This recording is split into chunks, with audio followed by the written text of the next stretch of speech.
just tweet this.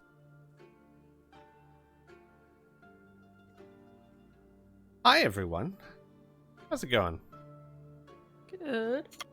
Good. And wonderful.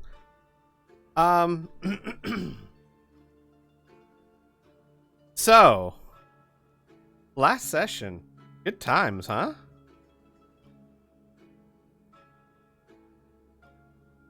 Yep, I'll take that for a yes.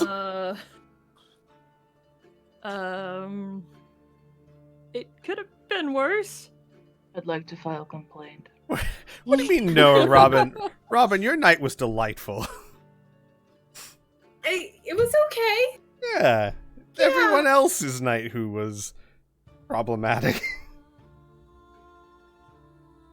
Give me a second. Let me type in Screaming Curse of the Crimson Throne.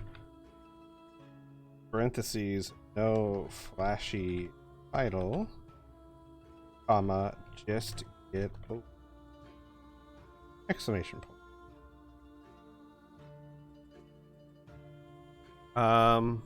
So, last session, you guys finished up your conversation with Robin, which basically you ended with, we trust you, tentatively, and with Robin saying, you should trust me, tentatively. So agreement was met, yes? Yeah. We have an Tentatively. understanding. Yeah. Good. I think everyone in the party pretty much believes that Robin will do everything that he can to work with the group. Which is really all you can ask for. I don't know how you could ask for anything more than that. Baboon also said his goodbyes with Brunhilde, who gave a very heartfelt goodbye to everyone and thanks for the adventure, because to her it was an adventure. And traveled back to wherever he comes. Not like it's a mystery. And you guys settled down to get a good night's sleep. Some of you, sleep came sooner than others. Aras was up late in the night working on Kitty, getting Kitty back up and running, but did manage to eventually get some shut-eye.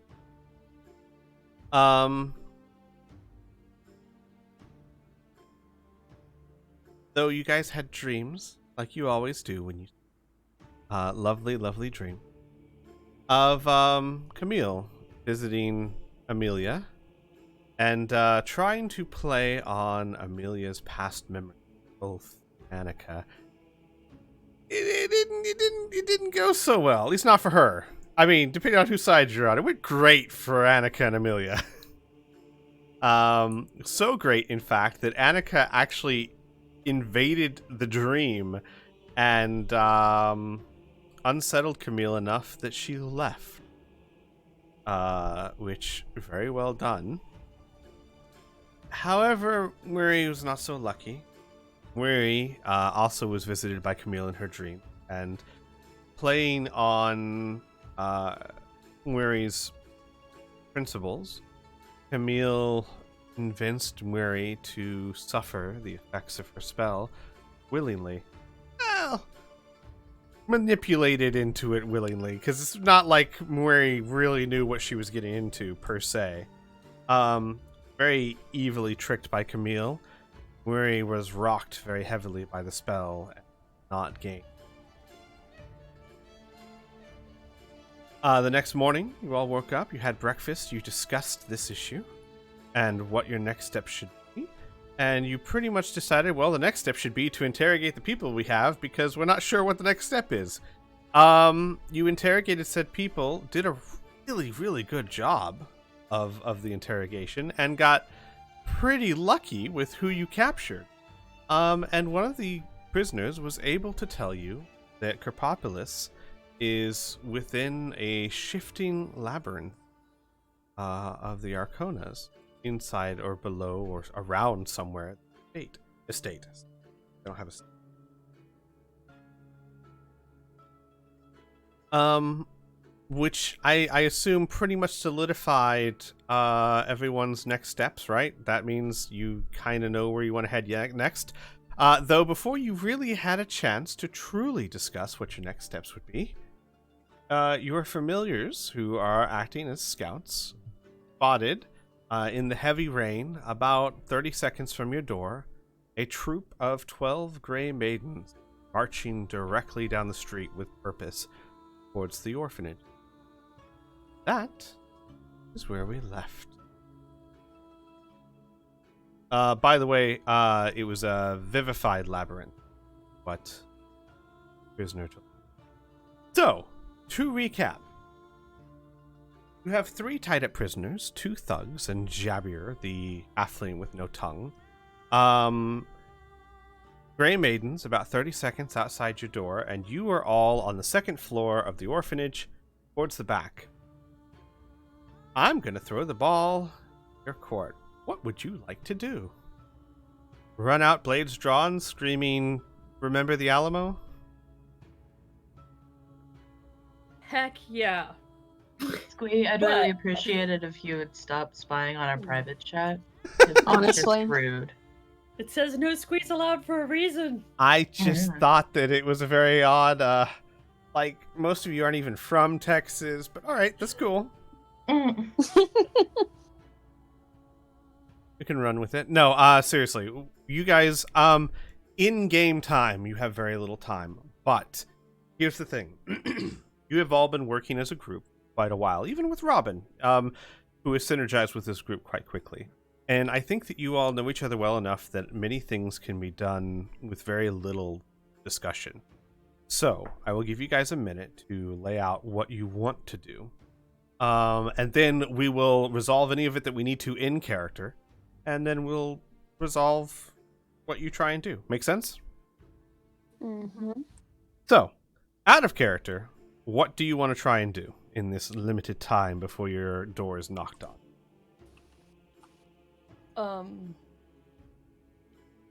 Ross wants to throw open the window and say, "Hey, you remember what happened when we were down in that dungeon and I tried to disarm that trap and got totally messed up, and then we had to go climb the rope and hide?"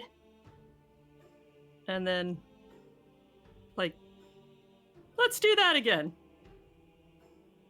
So, she's gonna try to start getting ready to cast rope trick.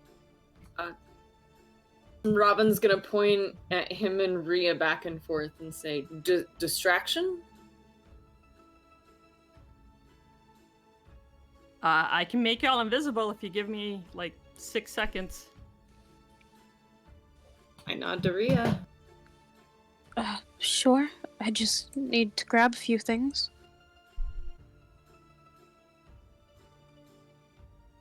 So Ross is gonna pull out, like, this metal box that unfolds to this big, long tray that she's gonna put, like, some corn powder starch in there. And then hold it, like, right out the window, and then push like, an igniter button. And you'll see, like, the tray go across and rip a hole into the interdimensional space, or extra-dimensional space. All of that seemed pretty kind of cool and mundane until that part, and you're like, wait, what? You remind me of, like, the home inventor that, like, the guy from Honey, I Shrunk the Kids, who always has these little wacky, crazy inventions that rip holes in space and time. Well, the components are powdered cornstarch. Yeah, no, it's fantastic. I love thinking of Ross is like that. She has these, like, Yeah. home-built inventions that just break the laws of physics completely. I love it. 20 seconds left. Rhea's Are gonna we go. gonna be popping these guys up into the hole? Like, because I feel like Jabbar's gonna fight. Mm-hmm.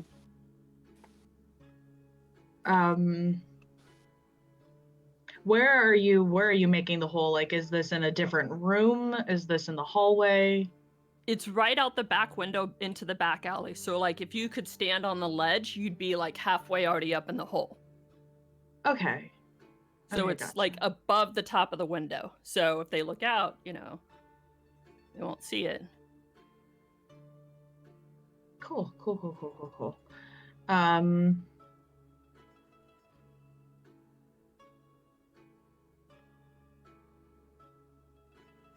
Rhea's gonna grab her shit, and the only thing Right- she's going to grab of Shala's is just the violin. right before Rhea leaves, Aras is gonna slap like this. Hold on, stay still, and like pluck an eyelash out, and then slap it into this little like a different mechanical box, and then slap it on the back of her. And she'll do this to Robin as well to cast invisibility Oh, an at eyelash. 3rd level. Fuck. Sorry, that's what it requires. Yeah, Robin just looks at you like, what kind of hocus pocus sorcery do you pull? I have to have a way of like attuning it to your specific energy. Just let's go. Come It's- on. We don't have time for the explanation. All right.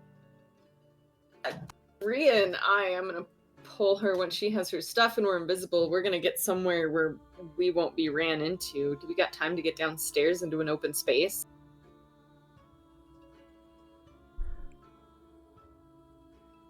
Mhm. Squee. Well, you have 20 seconds.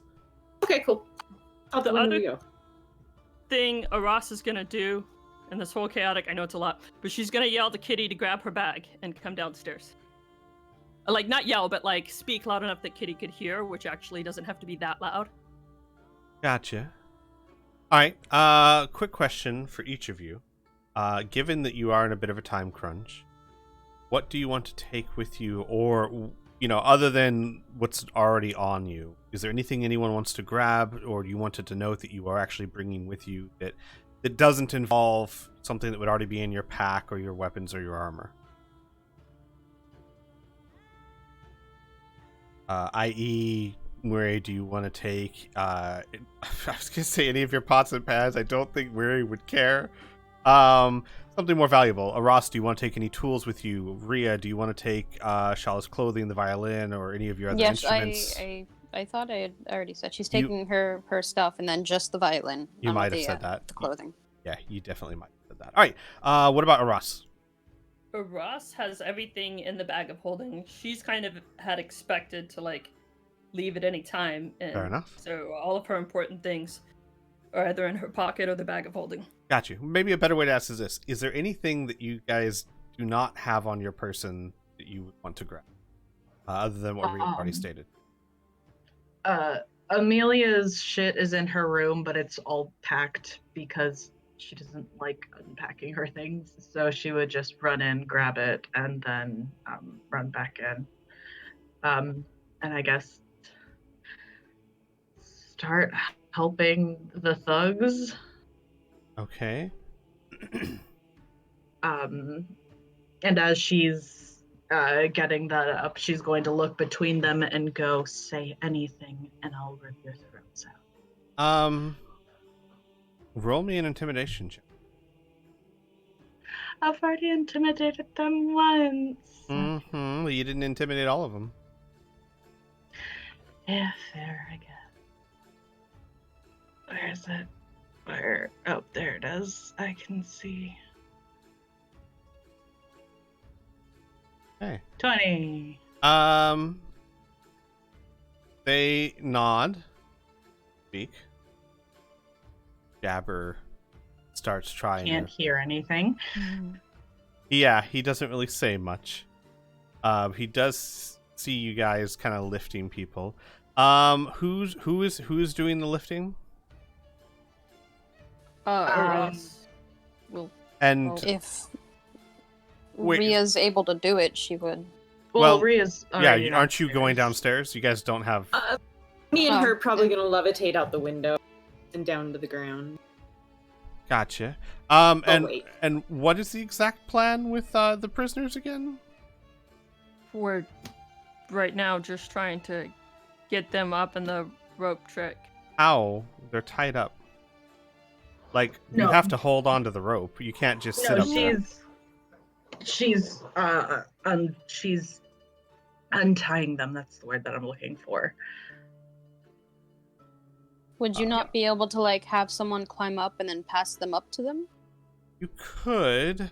What I'm trying to figure out here is, How much time it would be? well, not only that, but how much you'd have to untie them. They'd have to hold on to the rope. They'd have to be willing to do so. If they're like halfway, if the rope trick is like above, right at the window, so they can stand on the window ledge and they're like can dock up into it. Yeah, Like, so I they're mean, halfway- they'd have to climb up the rope still. You have to climb up into the rope trick. Okay. And you have to, because the thing is with the rope trick, and I'm just trying to make sure we get the logistics. The thing is with the rope trick is it's vertical straight up. It's not like you can go stand in it or lie down in it. You're basically hanging onto the rope. Because if you remember in that dungeon, you guys had to kind of like loop your feet into it and just rest on the rope. No, it says it makes like It It makes a leads room. into like a it room. makes a room. It leads a room. Oh. Okay. Yeah. My bad. That makes it much easier. Okay. So whoever is lifting them, give me a strength check with advantage because you're getting help from the other person. Unless you are totally untying them.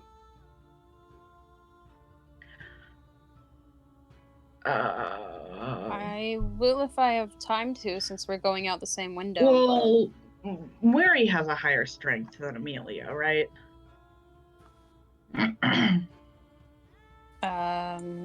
Blue. She's taken a second. Oh, fuck. Yeah, she has a 16. Okay. Yeah, so then Wary would probably have to help them because Amelia's only got an 11 for strength. Yeah, Ross has got a 13, but she's also doing So- things. And then, hang on a second. Ross would have like a dagger on her belt that she would offer to Amelia to help uncut or cut them loose. Okay.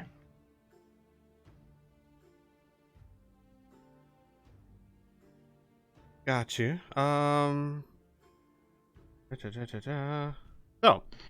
looking at your intimidation, they're very quiet. How much do you untie them? At least their hands. Except for Jabbar's. Are we going to bring him up there? Because honestly, like, I feel like that's going to be more effort than it's worth. What choice do we have? If we leave him here, he's gonna get killed. We have to try. No, you don't. Leave him. Cause you nothing but trouble. That's the guard that told you, or the thug that told you everything.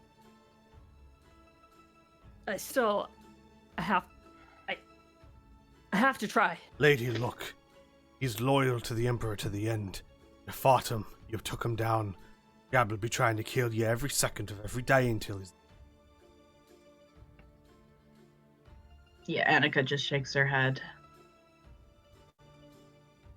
Crap. We can take him now, and then we can send him to the Order or the Guards or something, but we don't have time. Say the word, Rhea, and I'll kill him. No. No. No. I'd rather leave him here for the Grey Maidens than kill him. At least if somebody's gotta die, if he's gonna die, it won't be at our hands. When we took him alive, we're responsible for him. Otherwise, we should have left him back there. Time, guys, time. Yep. How heavy is he? Who, Jabbar? He's a halfling. He's a Yeah. halfling. He's not that heavy. The other two are the more of the problem when it comes to strength. But you're untying their hands so they can grab on. I will tie him to the bottom of the rope, and then we will pull him up on the rope through the hole. Gotcha. Amazing. That means that, okay. So you have the rope, I guess, like, leading in through the window? Yes. Gotcha. All right. So, the first prisoner, the one who told you guys about Kerpopolis, looks uncertain, but uses his hands to climb up the rope, and does so fairly well with ease. The second prisoner gets his hands on the rope and starts climbing up it, and then drops down to the alley below. Just lets go with his hands. Robin's out Like, the on window. purpose? Uh-huh. Oh my god. Is I'll there do any it way so that far. we could, like, try and catch him? Like a dex save? You could try an athletics. It'd be pretty hard. Robin, I'll Oh. get to you in just a moment. I'll give him a chance to. Someone roll me an athletics check. I would even say with advantage because you and Murray are both there. Hey, Moira, you should roll in athletics. Gonna be pretty high though because you're basically I don't just. think she's in fantasy grounds yet. No, same problem. Give me 1 second. I'll do it. But I'll warn you, it's a bit hard because he's just dead falling. You're just gonna have to catch a guy who's dead falling. He's not dead falling that far though, so it's definitely doable. With advantage. Up. Where is skills? Be an athletics check, so Use your high DM rolls. I would like to roll, please. Uh, Oh my god. You, Murray and Amelia, you catch on to him and you catch his shirt and it rips in your talons, Murray. And he falls to the ground below. Now, I'm going to make him do a dexterity check at disadvantage because his feet are tied. Not horrible. But he also doesn't have the best. He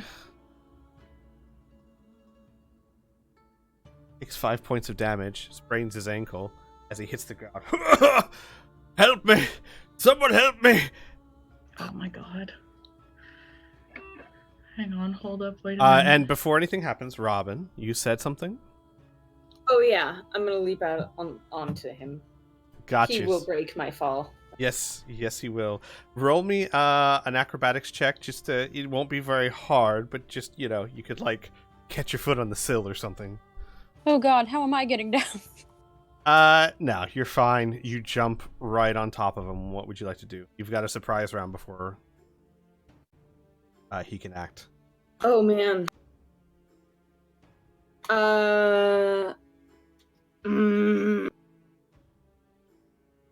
Robin takes a horrible breath and holds himself back from just slitting this man's throat. I want to... Fuck. I'm gonna cast Charm Person. I want to do it so bad. I want to kill all three of these so bad, but I can't. I'm trying to behave because there's Rhea and she owns me and I'm trying to be a good boy. Give me 1 second here. Charm Person, eh? Let me just grab his... What's the save against? Wisdom saving throw. What is my... Where did I find that? 13, I'm guessing probably is not as high as you No, I think I'm a 14 or a 15.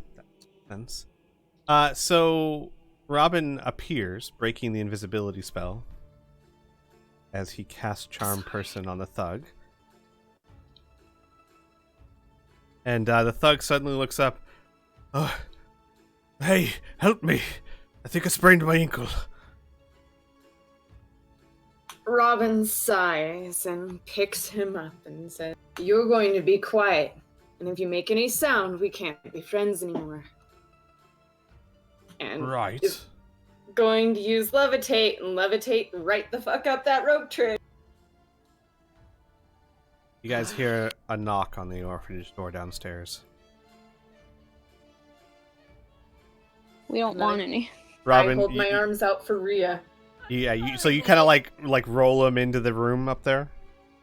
I go straight up into it, dump him off the side, slide down, and hold my arms out to Rhea. And be like, "Come on, man." Ross will recast invisibility at 3rd level, so both of you are invisible again. Thank you. Okay. Okay. All right. So, both thugs are inside. In fact, Robin, the other thug will help drag the first one in. Seems like Annika's threats have really done a number on this guy. Oh, good. What about Jabbar? Oh, he's tied to the bottom of the rope. That's so right. as That's soon right. as You did tie I'm him to the the last bottom. one All up. right. He's, So okay. Then there's a more insistent knock on the door. The rest of you climbing up inside the rope trick. Murray had taken this time to get some things from downstairs, but she's having some problems. No, I'm here. I just can't get Oh. into fantasy grounds. Oh, okay. So- Well, Miri, for the time being, I can roll for you anything you need. In fact, actually, I can give control. Well, no, I'll handle it for now. If it gets too crazy, I'll give control to Katia or Laura or something. So, and then I think, yeah, we would go up. The rest just trying to get up there and pull him up, and that's it. All right. In what order are you going up? Amelia, then Aras, so that she can help Amelia if she needs it because of her spider climb slippers, and then Murray. Yeah, Mary's gonna be last because she had to go grab several things. Okay.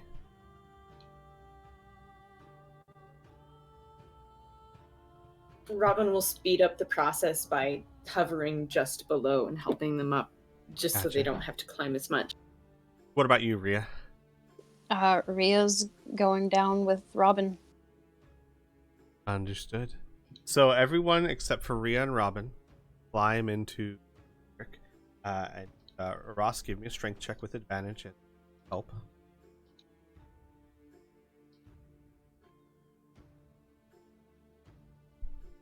And I should point out, you start trying to pull Jabbar up, and Jabbar just like elbows and knees and feet hooks to everything he can. Take my inspiration. Do it. Oh, I yeah. still have my inspiration. Can I? How does that work with when Just I already get just advantage? you Just just roll it roll again. again with advantage. Okay.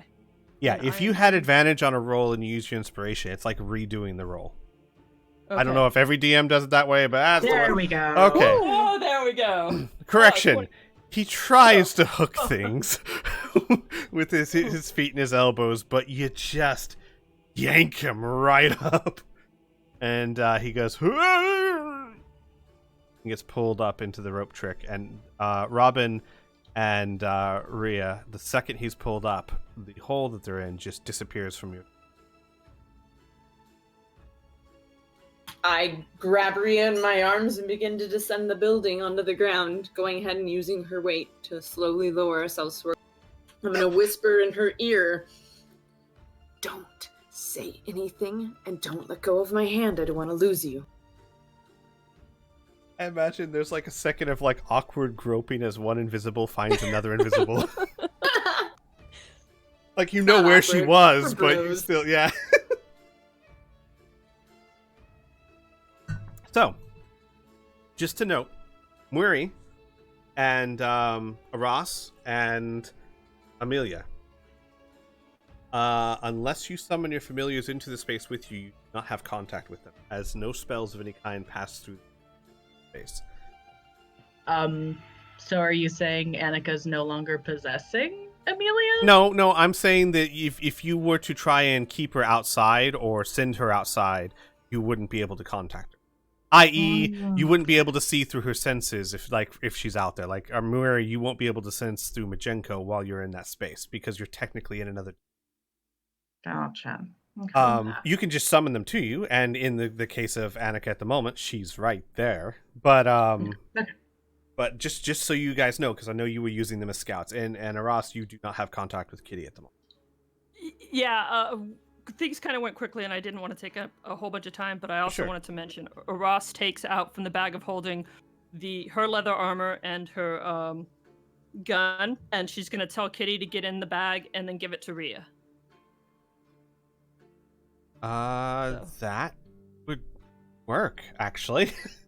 Trying to think, she doesn't have to breathe. She's small enough. Yeah. One day we're gonna have to figure out everything you have in that bag because it might get a little full. But I'll go with it. I like the idea. I have a list, and she's gonna be like super hesitant because she told Kitty to follow Robin last time, and that didn't quite go so well. So Oh. she's gonna be like, shit. Follow Rhea.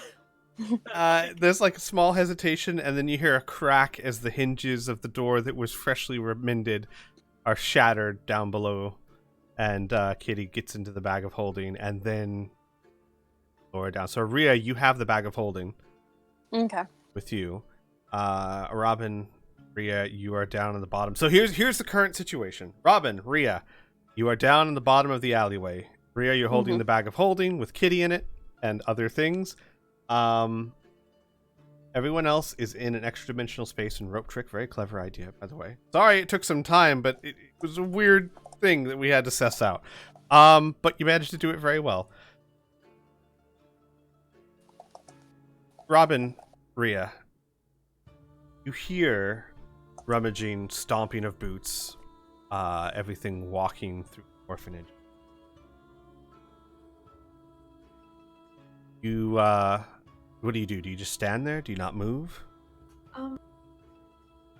I would try and drag Rhea with me around towards the front. I don't want to like step out where they can see just in case they can see invisible things. I don't know what these creatures or people are capable of. But I do want to try and get into an alley with Rhea across from them or somewhere they can't see that's near enough that if we made sound, they would be able to hear us. Got you. Okay. Roll me a stealth check and basically just don't roll a 1. I was gonna say roll me a stealth check, but you're bloody invisible. You have to like run into a cart or something. Yeah, it's kind of impossible for them to look for us. It's but, pretty The good news hard. is Rhea's not wearing her Oh armor. my Oh boy! I got Rhea. Yeah, you're fine. Even with the armor, you're bloody invisible. Okay. You managed to get your way across the alleyway without much trouble and hide across the main street. And from there, you can hear and see through some of the windows the Grey Maidens, all 12 of them, ransacking the orphanage. And then they kind of, after a minute or two, group downstairs. And Can we watch them and just take a minute to see what they all do? yeah, absolutely. They gather in close. It's perhaps they're whispering about something or staring at each other, probably talking about something, but you can't hear from where you are. And then they head out the door and start walking more or less right in your direction. So something that needs to be handled. Portly's downstairs. Oh no. Rhea would like to mentally command him as Robin's leading her somewhere that as soon as the door was opened that he needs to bolt out. Alright, roll me a dexterity saving check at disadvantage for Portly. Oh boy. Poor boy. Good boy. Mm-hmm. Just a check. Yeah, a saving throw. Saving throw. Dex saving throw for my boy. Wow! Woo! Wow! I'm impressed. Using surprise and bulk, Portly slams through most of the 12 Grey Maidens and takes off down the street just any direction. Yeah, she would have him just run away from where the Arconas are, probably towards more of the Emperor's territory. Interesting. Just until he can lose them or until he gets poofed. Well, And then Here's if what one of those happens to find her. here's what you know, because you guys were in the back alley when this technically happened, so you didn't see exactly. But Rhea, you do know that Portly hasn't been desummoned, so Mhm. if he got hurt, he's still there, and he's rapidly getting further away. Okay. All right, so Portly is safe for the time being. Well done. And as I said, they take a moment to converse or something in the main orphanage hall, then walk out the door and start heading generally right in your direction. All 12 of them. Robin begins pulling Rhea with him to stay ahead of them. By Does quite it- a bit, too. I don't want to make it risky. Does it seem like they are walking with us towards a purpose? Like they see us? Roll or me, they're just... Roll me a perception check. Oh boy, okay. Perception. They are meandering back and forth a little bit, but yeah, it looks like they are headed in your direction. But does it look like they see us? No, it doesn't look like they see you, but they're headed right for Okay. you. Okay. We meander off a side street? Okay, yeah, I mean, there's tons of... You're in a very compact area. You can weave in and out of alleyways and you lose sight of them. I don't want to completely lose sight of them. I'll go to an end of an alleyway, and then I'll wait till I see them and go through a little farther. I don't want to lose them. Seem to more or less be following you. Oh, that's fun. And when I say more or less, I mean not step for step, but it's like there's a direct line right to you. I pick up a bit of speed, and I'm going to try and hide any tracks we're leaving. We're not really leaving tracks. It's pouring, right? Yep, it's Can pouring I see our rain. tracks? I mean, there's mud and stuff, but there's tons of tracks.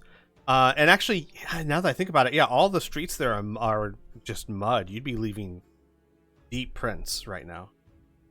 But that said, it's deep prints in dozens upon dozens of other deep prints.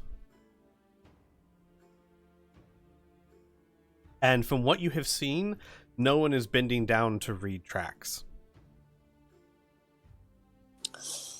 He's going to whisper very quietly in her ear as he keeps them very far ahead, out of hearing range. Mm-hmm. Do you want me to get a lot more distance? I don't think that would be a bad idea. He nods. Alright, this is going to be dangerous getting back. I would... Fuck. I telepathically communicate with Erdegar and tell them to wait on top of the orphanage, and the moment that it sees any of them peep out of there, to carry on the message that Rhea and I have gone to the Emperor's. Okay. All right. Oh boy. I know the group was already talking about going there. Mm-hmm. So he's like, they're gonna end up there anyways. I could go to Van Carlos, but Van Carlos is really closed off and dangerous for just us two to be in. We've already been attacked there. Okay.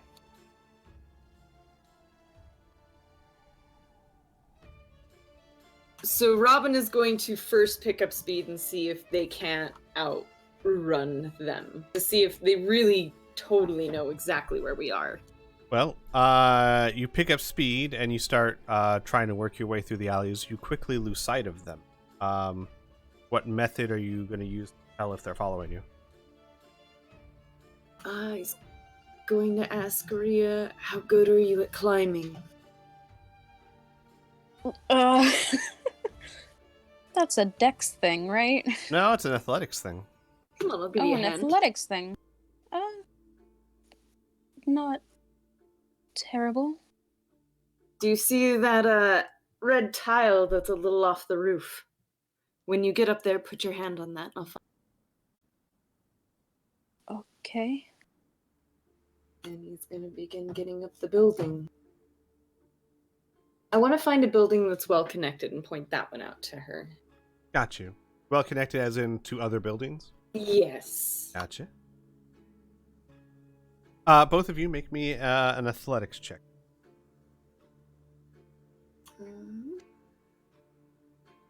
And I believe I have an item that assists me. Which is good, because it will be a little harder as it's pouring rain out. Oof.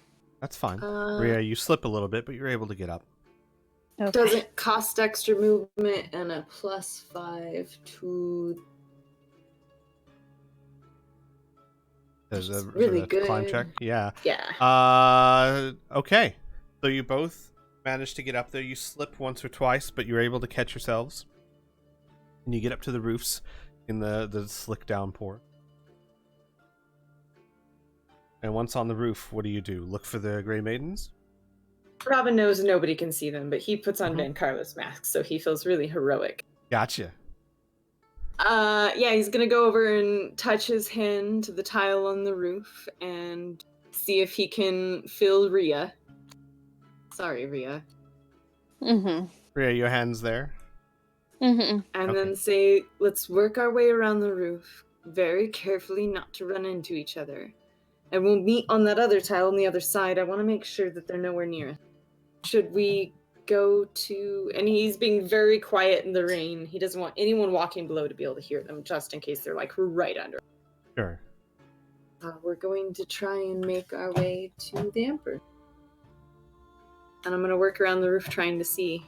Hope she does the same. She will. So, luckily, this part of town, the shingles are quite well developed, which the shingles are an upper pathway that the poorest of the poor use to get around Corvosa, especially old Corvosa. And there's a lot of cobbled together walkways and rooftops that are close enough together to walk through.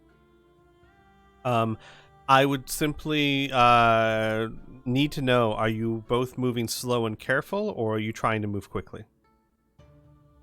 Cautious and quietly as possible. Got you. Then I won't make you roll a dex check or anything. As you're being cautious, you're fine up there. If you tried to, in this kind of rain, if you tried to like move swiftly across the shingles, it would take a little bit of fleetness of foot. But cautiously, you're fine.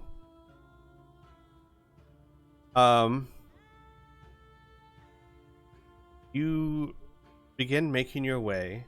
Both of you roll me perception check.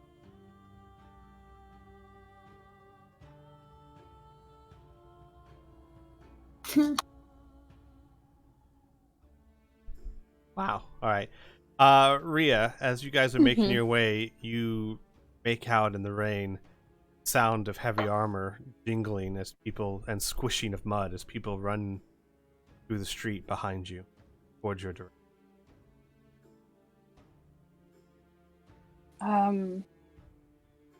She will carefully make her way over to the spot that Robin pointed out. He's there. And she'll say that they're still following us. But how? They can't track us up here.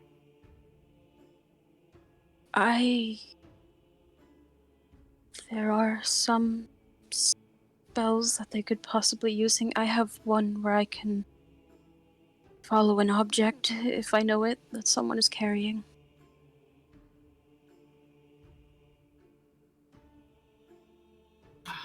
Robin extremely quickly, not going to waste much time, that goes over his body to make sure he doesn't have anything weird on him.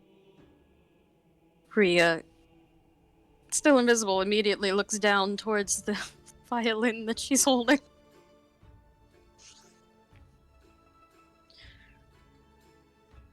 I think we're in trouble. She's gonna stuff it as quickly and quietly as she can into the bag of holding and just hope that does something, if that's it. Okay. You shove it into the bag of holding. Mm-hmm. And then what? What are you guys doing? You waiting? Are you moving? Robin's gonna pull out his rapier and begin a slow move across the roof, still invisible, holding onto Rhea's hand towards the Emperor's. Mm-hmm. Okay. She would not stop him, but as they're going, she's going to dig into one of her side pouches and pull something out and slip it into Robin's hand and say, "Put this on."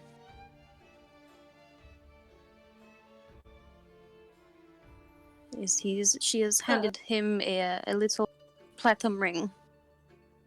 A bit early, isn't it? And he puts it on. Wow.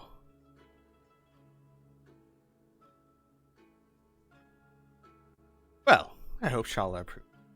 Listen, it's standard issue Order of the Lilac warning bond ring.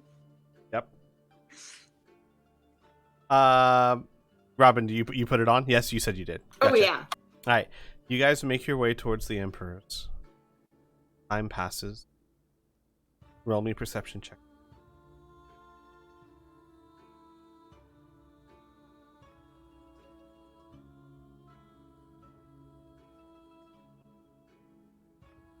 I'm really perceptive tonight. Right, no, it's fine. You guys don't hear the sound of armor following you as you make. Real quick, headed back to the others. It's been about maybe 10 minutes or so. What are you guys doing?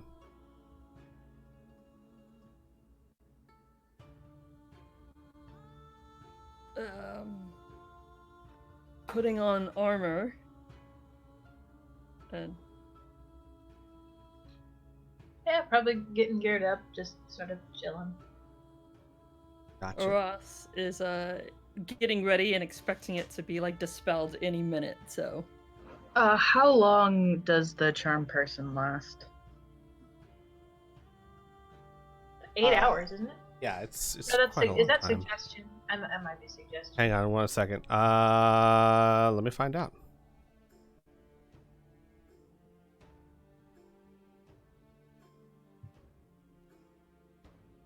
Uh, 1 hour. Okay. Yamika's going to be sitting next to the rebellious thug and keeping an eye on him.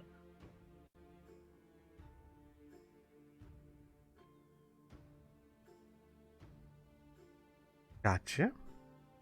You guys can see the floor, the ground below you. Can't see anything, you know. There's doesn't seem to be anything but rain and mud below you. Ross, Alaska, Moray, do you think we should wait the whole hour or should we skip out early?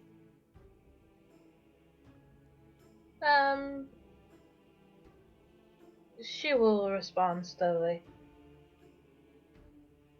It would be wise to wait, I think.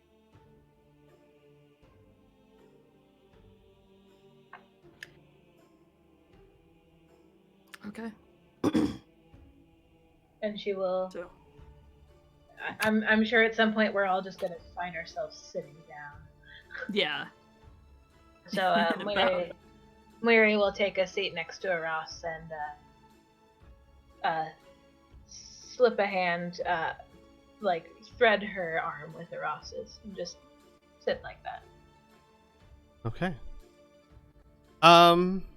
Another 10 minutes pass. Robin and Rhea, you make your way to the Emperor's palace. What do you do when you get there?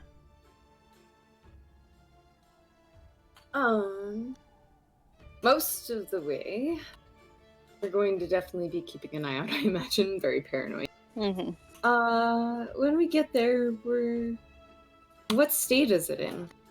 How well did it burn? From the outside, it doesn't look that bad. Singed, maybe a few holes. But the rain seemed to have stopped most of the flames that went from the outside. You can imagine the inside probably is a very different story. Does it look very repopulated at all? Does it No. look like there's any change?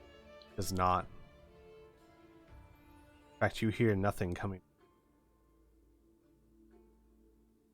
Robin leans over and asks, what did they want to do here?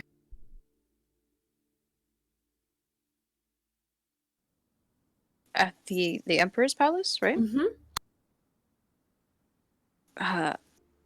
Rhea would shrug before realizing that she's still invisible. I don't know.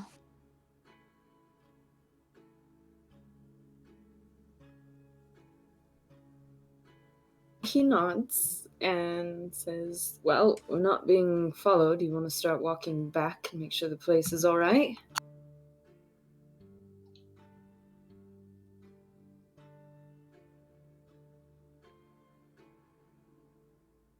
How long have we been waiting out at the Emperor's palace? Well, it took you another 10 minutes to get there. So 20 minutes since you left Mhm. the orphanage. Did you want to wait longer at the Emperor's Palace? If possible, Robin's going to lead Rhea somewhere up on the roofs.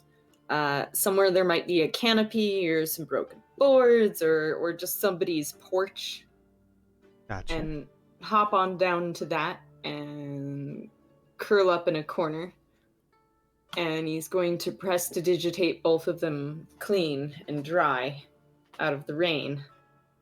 And go ahead and break his invisibility and just like lean his head back and sit there. Gotcha. So we'll leave you guys for the moment.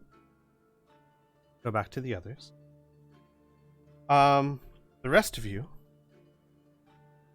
And so 10 minutes have passed since I checked in on you. Another 10 minutes has passed, so it's been about 20 minutes. Ross is gonna kind of look over to Murray and say, you know, that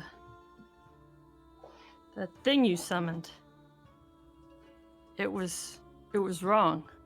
You know, it said that called me a half-elf pretending to be a dwarf. I'll tell you what, I don't know who I am yet, but I do know that I'm definitely not a Ross or Arlen anymore.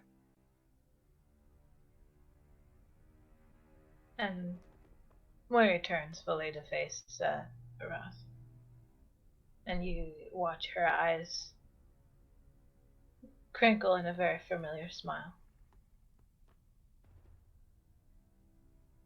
Whoever you were, and whoever you decide to become, who you are now is someone to be proud of, Ross. Murray. Sorry. I was just gonna say, no, you go ahead, please. She just kind of looks taken aback by that statement. And Moira will lean forward and rest her beak on the top of Ross's head. And then lean back and settle back into her position. She'll say, you know, the only other person to tell me that, besides my brother, was Thousand Bones.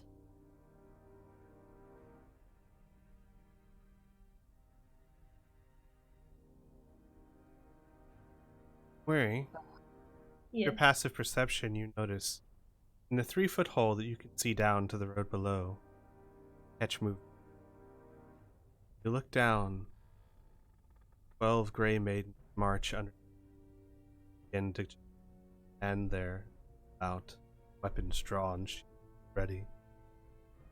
Looking up towards the sky, not directly at you, but definitely up in your direction. Moira looks down and narrows her eyes. They know we're here.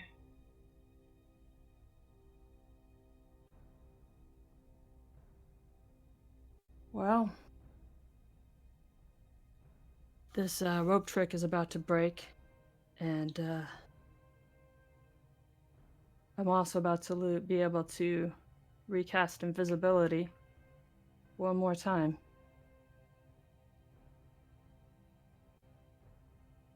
Moira's Or we eyes can- narrow. Try to just run for it.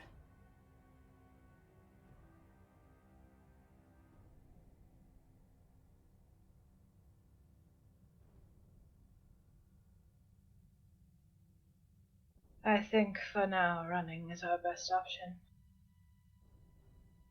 How are we supposed to run if they're right under us? We came in this way, and we can go out the same way, I think.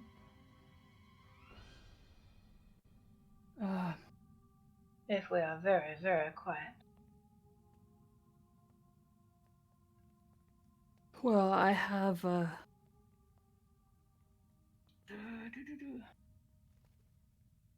I can cast a expeditious treat on you, Amelia, so you can run a bit faster. You're a little bit. And what about him? She nods at Jabbers. Dragging him along hog-tied is going to slow everyone down. Well, I said we owe him a shot. I didn't say we had to give our lives for it. Weary. Yes. Could always toss him down first. Sorry. And I would probably say the rest of you as well, as you're now very aware of it. You see one Grey Maiden walk up to the others, and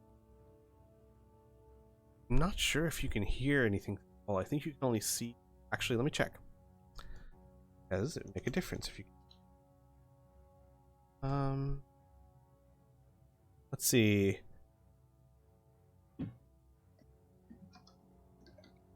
Those inside can see out of it, but you can't hear out of it. But you can see one Grey Maiden walk up to the others and angrily gesture at them, and you see them all back up out of your sight.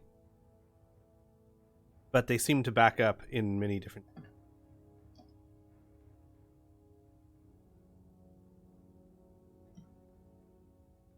Can we do an active perception to see like where they're slinking off to, or Only if you stick your head outside the hole. You have a 3-foot porthole, right? That's pointed directly at the ground. Okay.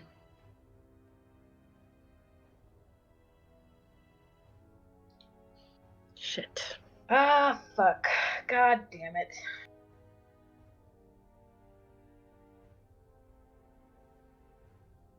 I mean, we can slide down back into the orphanage. And they would immediately see us. I don't think that's... I think in about 10 minutes that's gonna happen anyways. How passive is Jabbar's right now?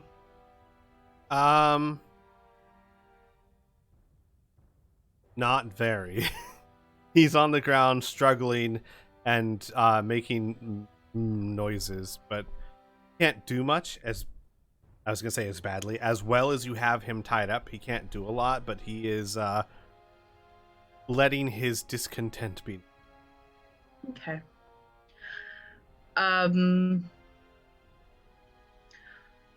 What? Also, Oh, just so you go know, ahead. Ross, you've got about actually you've got about 35-40 minutes.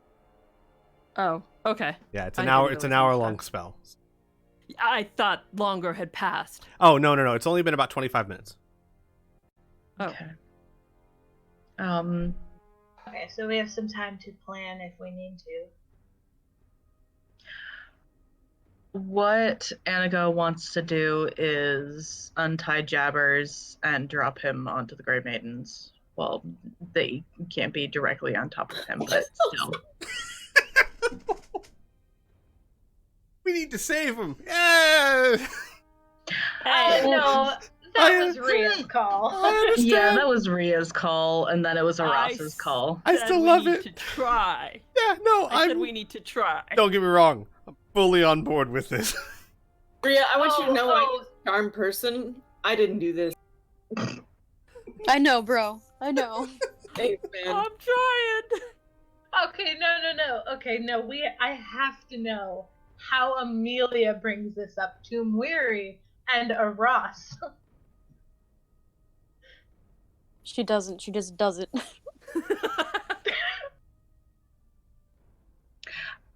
Actually, she was going to tell the thugs to hold him down while she untied him.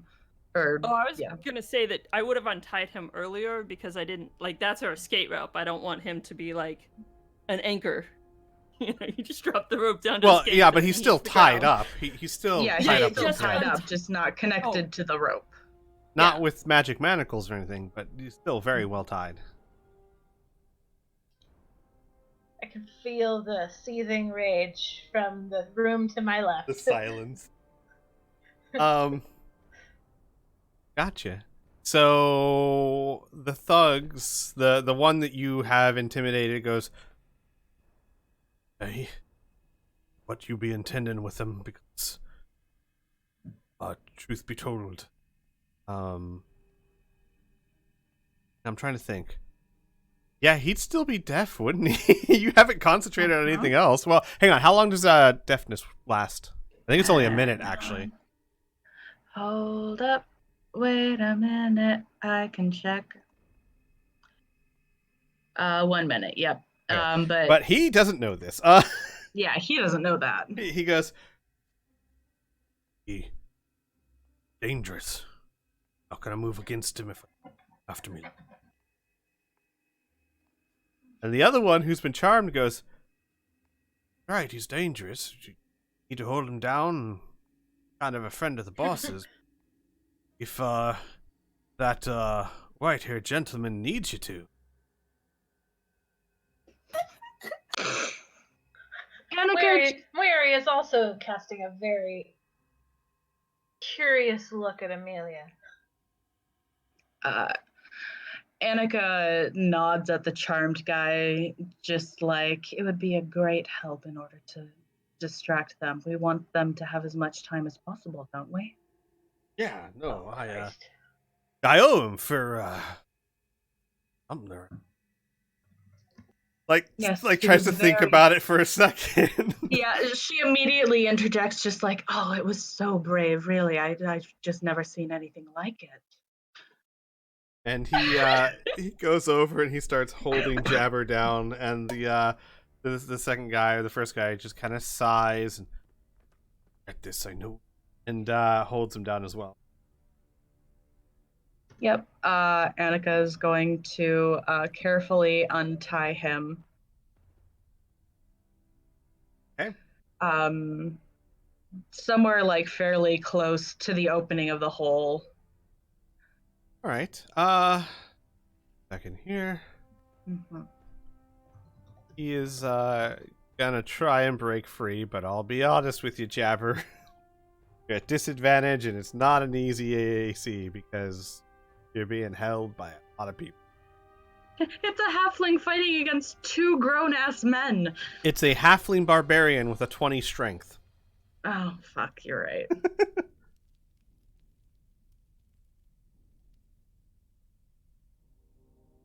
But he still can't do it. Buddy. But you do note that this halfling, the strength on it, see muscles rippling under the armor as he tries to break against the thugs. But the thugs are hardy men, and they are able to hold him. Awesome. Yep. She will shuffle off to the side and make kind of like a sweeping gesture from them towards the opening of the hole. You see Moyari look at Jabbar and look at the hole, and you see her connect the dots. And she just sighs. And will reach up to her prayer beads, which have been recharged, and will cast Bless on herself, Amelia, and Aras. So for the next, whatever we're gonna do, it's gonna have to be now, because she's got 1 minute of this shit. So, Aras is like fiddling with her crossbow, which is like attached at her hip, and taking like her grapple arrow and loading it up, Mhm. and then tying the end of the rope trick to the end of the grapple arrow. So, just so I'm clear, you guys are dumping Jabbar and following behind him? No. Not right away, no. Gotcha. Aras is gonna try to figure out, is there a way that I can use my grappling hook crossbow arrow to attach? I'm trying to think if there's a way we could get to like another rooftop from where we're at. Being on the 2nd floor, would we be able to reach? Like, would I get a shot? Could I get a shot, like, sticking out or on the windowsill of the, You could. You would be visible. Your best bet, you know this, would be to actually hang upside down and try and make the shot. It would be a harder shot, but less of you would be visible. If you go on the windowsill, you'll pretty much be completely out of the hole. Okay. So it's your call. You can use the hole as partial cover and have a harder shot, or you can just exit the hole, get on the windowsill, and then make your shot. but I have trick shot. Sure. So I mean, I mean, it'll make it would it easier matter for that you. it's harder? No, not really. Not for you. Okay. Well, yeah, not for you. It's for a crossbow? Yeah. Gotcha. No, it probably wouldn't make it that hard for you. You do have trick shot. So, Okay. yeah, your best bet would be just to kind of pop out upside down and try and make the shot. But yeah, if you can get the grapple to stick to another roof and get it taunt, you guys could, like... I have these these clips that will propel and go along the rope to hold, like, to support your rape, like people do with rappelling. I know what you're saying. So I made 5 of those before If because there were 5 people in the party at the time. That's perfect. I remember them. So I'm gonna hand them out to everybody except Jabbar.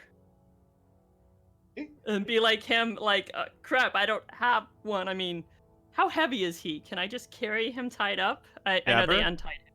Yeah. I mean, thought we were jumping him. Ross didn't quite pick up on that yet. He's still... probably. I mean, if she's actively, like, out loud being like, crap, I don't have enough for him as well. Yeah. I mean, Jabber's probably a good 130 pounds, which for a halfling is massive. Yeah, I was like, Jesus Christ. wow. He is a barbarian. He is pumped. He's 130 pounds, like 4 foot of just pure beef. Right, we're talking about someone with a 20 strength, a well over the 3-digit point for hit points. This is a beast of a halfling. Jesus Christ. Yeah. Well, Yeah. There's a reason he was the Emperor's bodyguard. bye. Yeah. Annika's going to explain. Jesus Christ.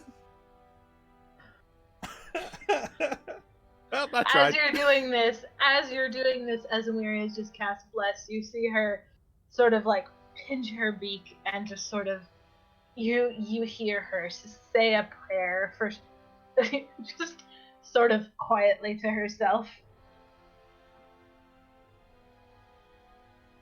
All right. So, what happens first? Down the hatch, Jabbar. I would actually... or should I pop out, shoot first, and then use him while we try to slide across? Let's use him as a distraction, because if they're focused on the thing that just dropped to the ground, they're going to be less likely to shoot That's anything coming out of the hole. Not the first time I've gotten hit by ready action, so that's an excellent idea. Mm-hmm. Okay. And if he really is in the 3 fucking digits, then he should make a beefy distraction. Yeah, we're gonna have approximately 5 seconds while 12 people shoot at him. Nobody said a Ross couldn't be taught. Woo. Alright, let's do this shit, y'all. Yep. Yep. So again, Annika makes the sweeping motion at the thugs. And they look at each other. What does that mean? Shove him out the hole. Oh! Right. They just, like, non-ceremoniously just dump him out. Like, the second they understood what you meant, they're like, oh, flip. Jabber. Oh, Jabber. Dex save, little bitch. It's like, you kind of want him to succeed. And, Mhm. I'm a little I wrong on that. He absolutely actually, I'll let you guys know, he has 93 hit points. Now that I pull up his character sheet, almost 100, not quite 100. I thought it was like 120 something, but yeah, he's a beefy boy. Dex save, eh? Mm-hmm. Oh, buddy. Face first into the mud. So he takes, I'm gonna just double that damage. Oh, buddy. We rolling that one. Mhm. Yep. Oh Thanks. no. Alrighty. Give me a Wow. second here. I've done that. I've been walking and done that before.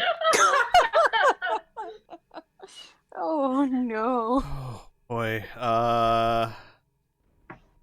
So he takes 13 points of damage as he falls directly on his head. And You know what was probably happening? He was wiggling and squirming so much that he didn't realize he was falling out of the hole until he was falling out of the hole. Oh, buddy.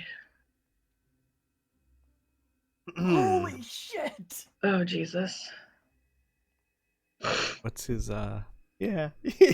Yeah. 1, 2, 3, 4, 5, 6, 7, 8, 9. Oh my 9 god. black feathered arrows fly into him. Oh no. So This poor bastard. plus what's 4 You can times do it. 9? That's 36. Yep. So that's 50. Hang on, I can't math, guys. That's 57, 50, 63. That's 63 because he hasn't raged yet. Oh, if he had a chance. Plus a second here. Oh, Jesus. Just a corpse falling to the ground. Oh shit!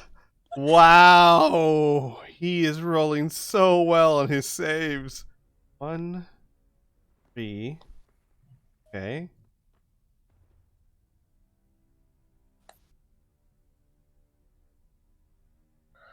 He has a +7 to his fucking constitution. Oh my god!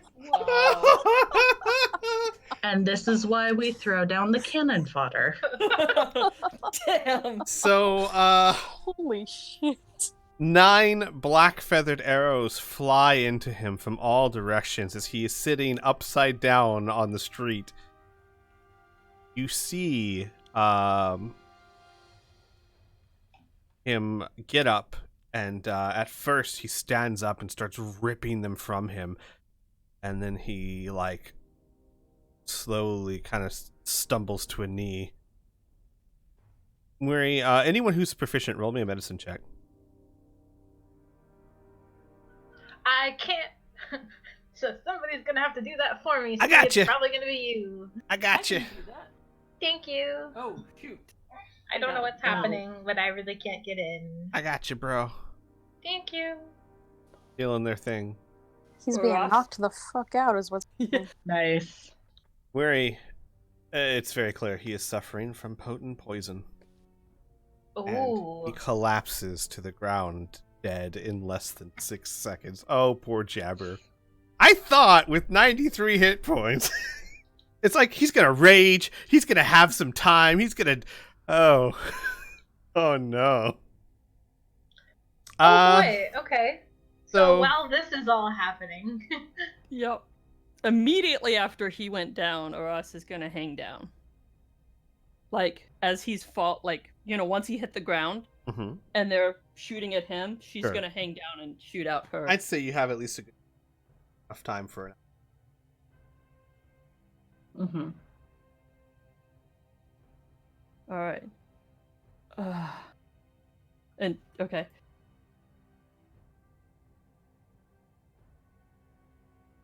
That's a 21. really good shot. You find a chimney. That's rare in this part, but it's a chimney that's constructed out of good solid stone and mortar, but it looks like it's missing stone. There's like a hole in it, and you line up the shot, fire the grapple hook, and it goes right through the hole. And when you give it a tug, it catches on the other side, making a very stable platform. Okay. And then everybody's hooked on and then we go.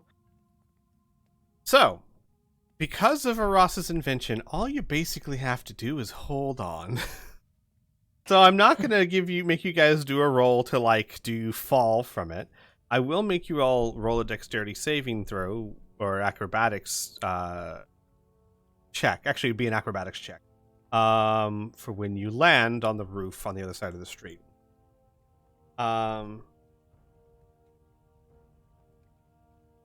So, what's the order here? Because there's no way you guys are going to do this all in 6. Well, you could, almost. Probably could, actually, now that I'm thinking about it. What's the order? Mary has the highest AC. Mary will go last. Gotcha. Then I guess Aras will go first.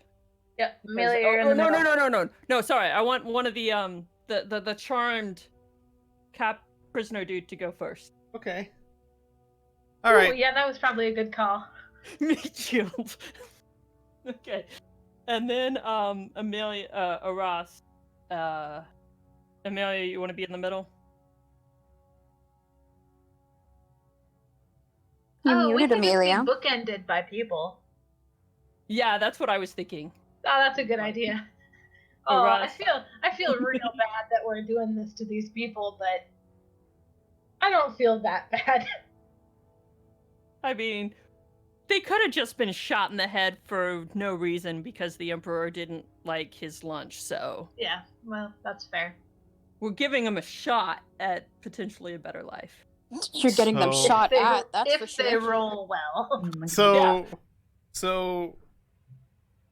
you guys are being very clever because Grey Maiden, especially these ones, have 2 attacks around. Whew. So Charmed Thug number 1, I'm going to give him partial cover under the sense that he's sliding. Aras will be like after you. But he also well, that's a good question. He never really had his leather armor removed, did he? So he still has that. Yeah, all of them still have their armor. They So just he's don't have got their weapons. An AC of 17 right now.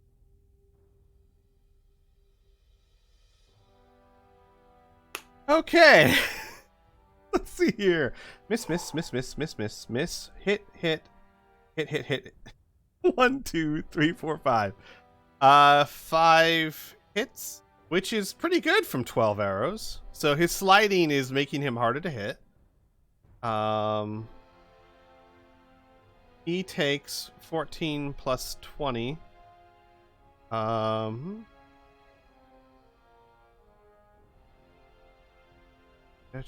34. Yeah. Okay. And now he gets to make his dexterity check. Okay. He is not looking good as 5 arrows just hauled into him. But he is not dead. He hits the landing and just starts going, "Oh Christ!" Give me a second here.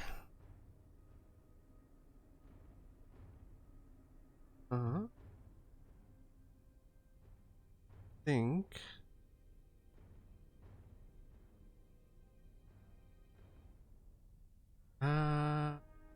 Yeah, okay. You and your companions did not technically do anything harmful to him, so he doesn't get a chance to break the spell because, as far as he knows, you didn't do this to him. So Polite. yeah, he is definitely not looking good, but he's alive and he makes it. Who's next?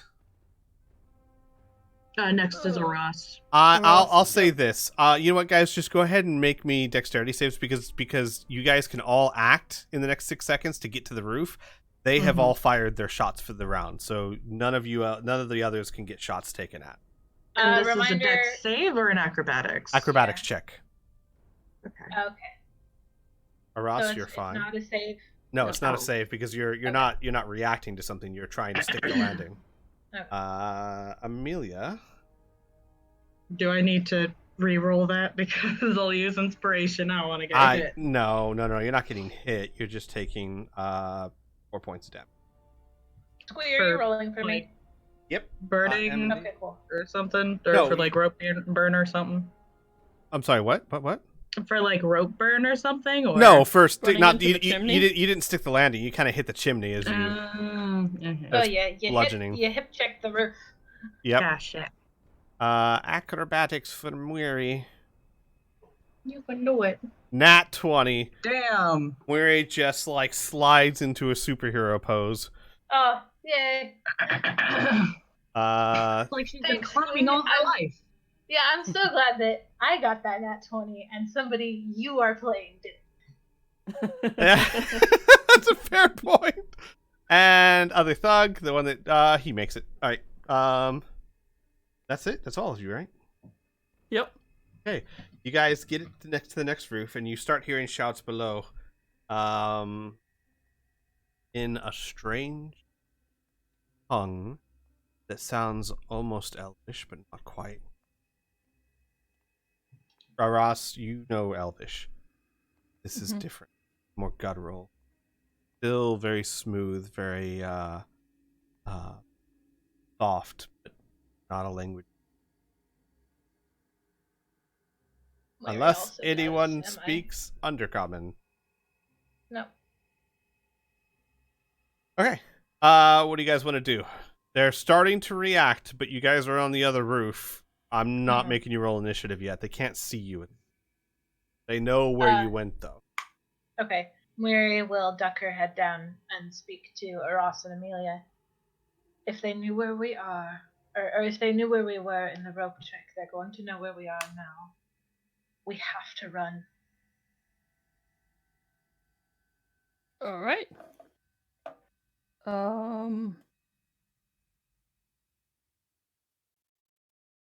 Okay. Then we run. Where are we going, y'all? Attica wants to go back to the Emperor's palace so that she can check and see if what's-his-face came back at all. Gotcha. Done and done. Let's do it. Okay, I would like you all to one of two things. Stealth check if you're trying to go. You guys are just trying to owl out. Uh-huh. I'd like you all to roll me a athletics. Not acrobatics. Nope. It's a stamina thing here. It's just how fast can okay. you run when you're carrying stuff. Oh, fuck me.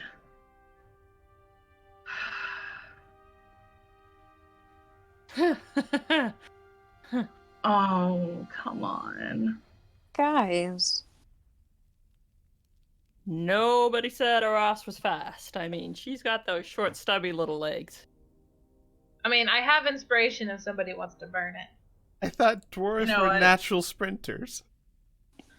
Wasted on long distances. But Ghibli told me. Ghibli? Gimli. No, I'm pretty sure you said Ghibli. Ghibli. Don't insult Not sure that what beautiful Totoro dwarf. has to do with this. Don't you insult that beautiful. All has to You know do with what? Spirited Fuck it. Away. I'll use my inspiration. The only dwarf in all of Middle Earth to go. If you use your inspiration, Ross, use mine. And Squee, you need Oh, to so much roll better. for How Moiri. did Mary do? Yes, I'm sorry. I keep forgetting. Do you want to just toss me? Yeah, If you're... sure. Let's do that because I am multitasking like you would not believe right now. I'm Sorry, going to. I'm No, so no, sorry. it's not I you. really don't know why I You- came in. Stop it. You are not doing anything wrong. Try and see if you can claim ownership of it. Yep, got it. Perfect. Besides, I keep wasting my 20s on you guys. Mm. All right, so Aras? Amelia, much better done. Aras, do you want to use Robin's inspiration? I'm actually gonna cast Expeditious Retreat on myself. Okay. And So- Okay. athletics. Okay. Oof. I can run faster. Yeah, that's. I will let that compensate. All right. Besides, this is kind of a group check thing. Are you keeping the thugs with you, I or are you can- leaving them behind? We're gonna have them run with us as Mm-hmm. long as they can. I can Oh, their re-roll it feet if are you want me tied. to. Well, no, we would have No. untied them before they, because that wouldn't make sense. Yeah, they Ah, would they're like good. run into. I know Yeah. they're good. You guys managed to run across the rooftops. This is a very stable section of shingles. Though now that you are running, I do need. I'm so sorry. I know I keep making you guys run checks, but you are running across the shingles. I literally just explained to Robin and Rhea how that could be difficult if you're speeding. Not very difficult, but please now I need you all to roll me. But if you do well on this, and this is a party well, unless someone does really bad. If you do well on this, you're doing good. I hate making you guys just roll over and over, but Okay, alright. Okay. Oh, yeah, thugs. Hey, guys. How's it going? How good are you at shingle running, huh?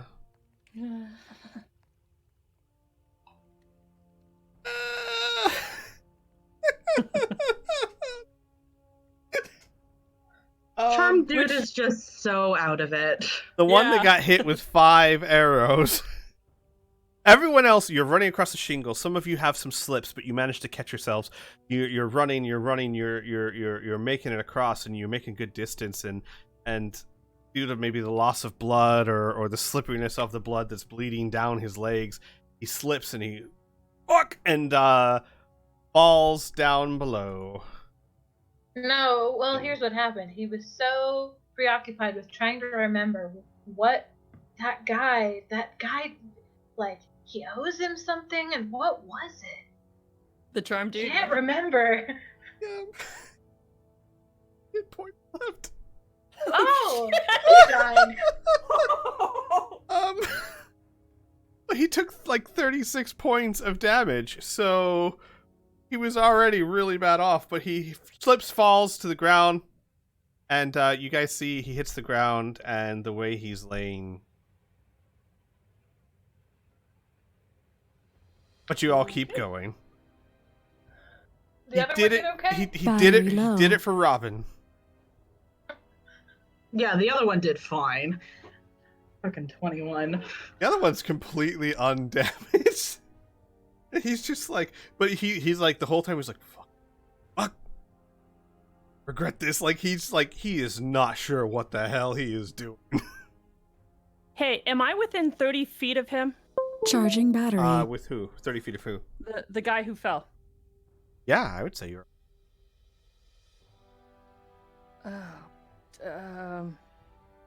Don't bother healing him. No, I was gonna cast Spare the Dying. So he would stabilize. I'll allow it. Sure. I mean, yeah, sure. Why, though? Yeah, like he has information that they could use against us. Don't listen to them. Do what your character would do. Stop metagaming, all you. Would you guys say something to Aras? I mean, yeah, like as soon as Annika saw her like start to cast a spell in that direction, she's just like, don't bother, he can be used against us. That is true. You would have to actually cast it, and you're in front of Yeah, him. you'd have to stop. And we would be like, we have to go. She's gonna stop and she's gonna hold on to like her Desna symbol. Like, okay, we have to go. Please forgive me. Let's keep going. Shit. Ross, Yes. roll me a.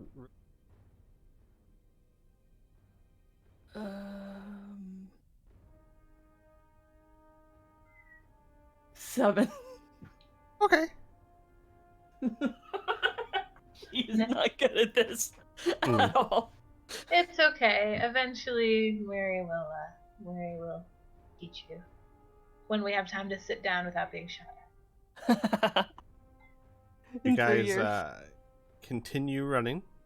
Yep. You quickly hear the sound of stomping boots behind you. Fade the rain as, unbeknownst to characters, they have been running. First chasing one group, then running back to the hole, now running again. They just can't keep up. Whew. Guys managed to make a very desperate escape. Back over at the Emperor's Palace. Hey Robin, hey Rhea, what you guys up to?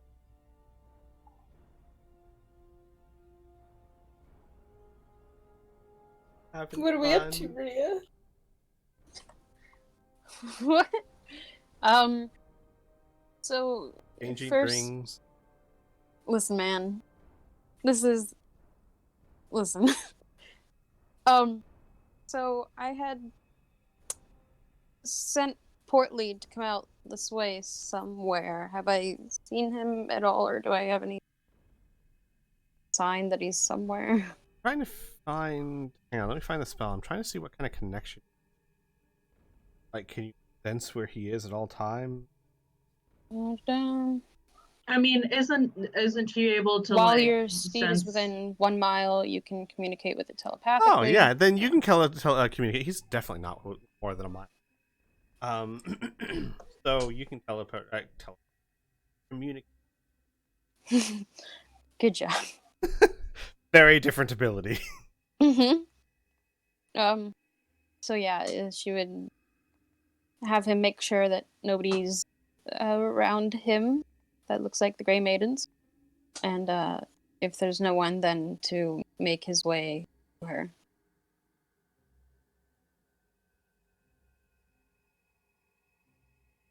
I would like everyone who was at the hole. Almost forgot. Roll me a perception. Murray, Annika.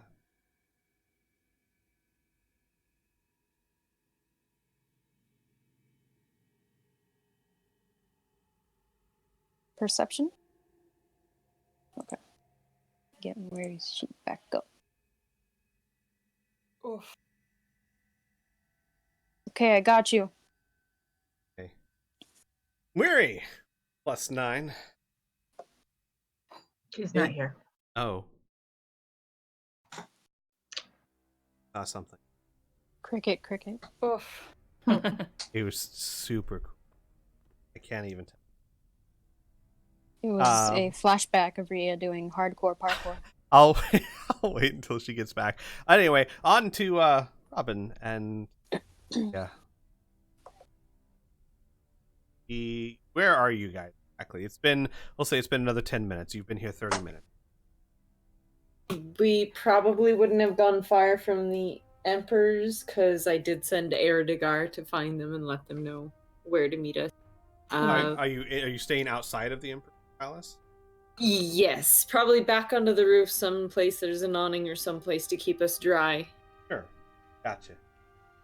I would say But within sight. Okay. Perfect. And you guys are just chilling at the moment. I think so. Yes. I don't have anything else that really needs to be done at the moment. Rhea would start getting her armor on. Gotcha. And we'll say you have plenty of time to actually don your armor. Okay. Halfway through your trip, guys, to the Empress Palace, you run into Eredigar. My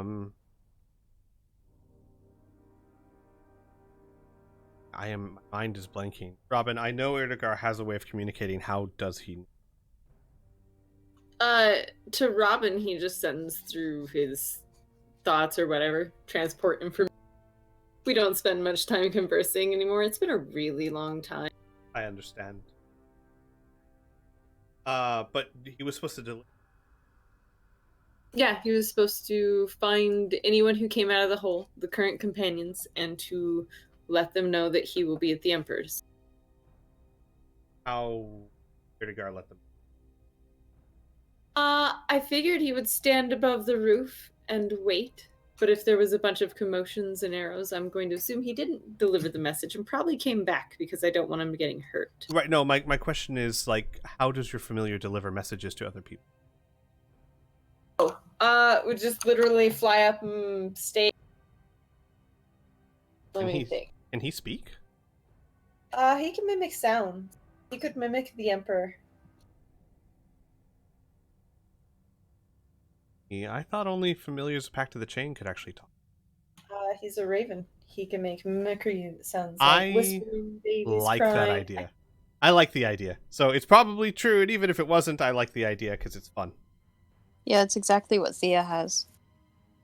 Gotcha. In a sense. Well, no, it's not. Thea's Raven is different than Eredigar. It's still just But- Raven stats, though. Right. You've actually voiced him before. Right. I'm trying to remember these things. Don't get me wrong, guys. I love the idea. I just wanted to make sure if you had some other way that you thought of doing it.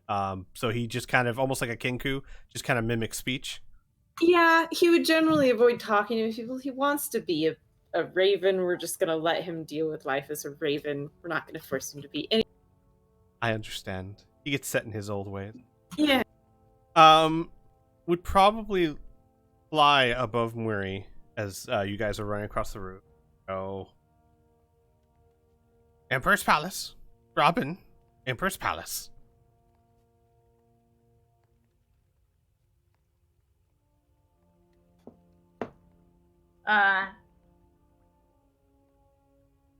As they're running, Weary will call understood. Also, Murray, now that you're back, you rolled a really high perception check. As you are making your escape, and you look down as you're drawing, like sliding down the line, and you look down around you, you see several Grey Maiden out of around corner. Catch one in particular. And you look at them and you see through the eye slit gray mud red irises.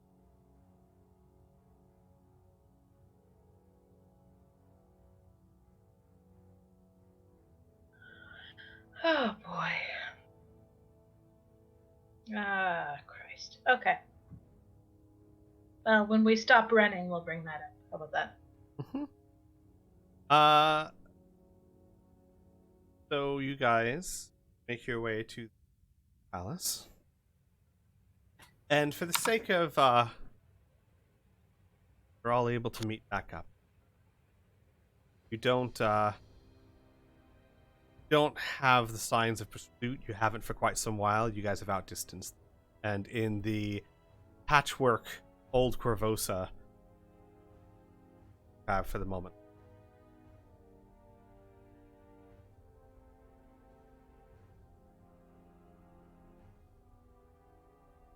Well, what do we want to do now? I mean, the first thing Weary does is hug Robin and Rhea.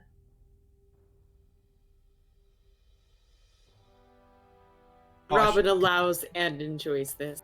I should also ask, does Portly get back to you? He should, if Okay, there's no I mean, issues, yeah. Yeah, well, my question is, like, you ask him to come back. He doesn't have any issues. Yeah. So Portly is there as well. Weary will turn to the assembled group and then to Amelia.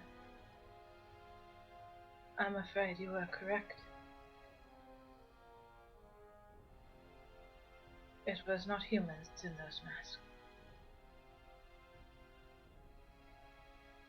Drow. She nods. Of course it was.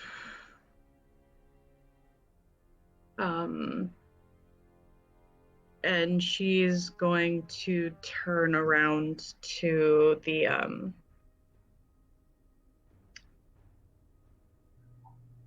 I guess the main part of the building, and she's gonna start looking for evidence that some motherfucker came back here. Okay. Roll me a perception check with advantage. Any of you. Not investigation. Well, are you going inside, or are you just looking? No, she wants to like go inside and look. Oh, gotcha. Before you go inside, Weary will caution you. They will likely still know where we are. We don't have much time before they catch up. Then Yeah, we should what do are it we gonna quickly. do about that? Does anybody have detect magic? I believe Yes. I do, yeah. I do. I definitely do, yes. We might want to figure out what it was about us that they could find.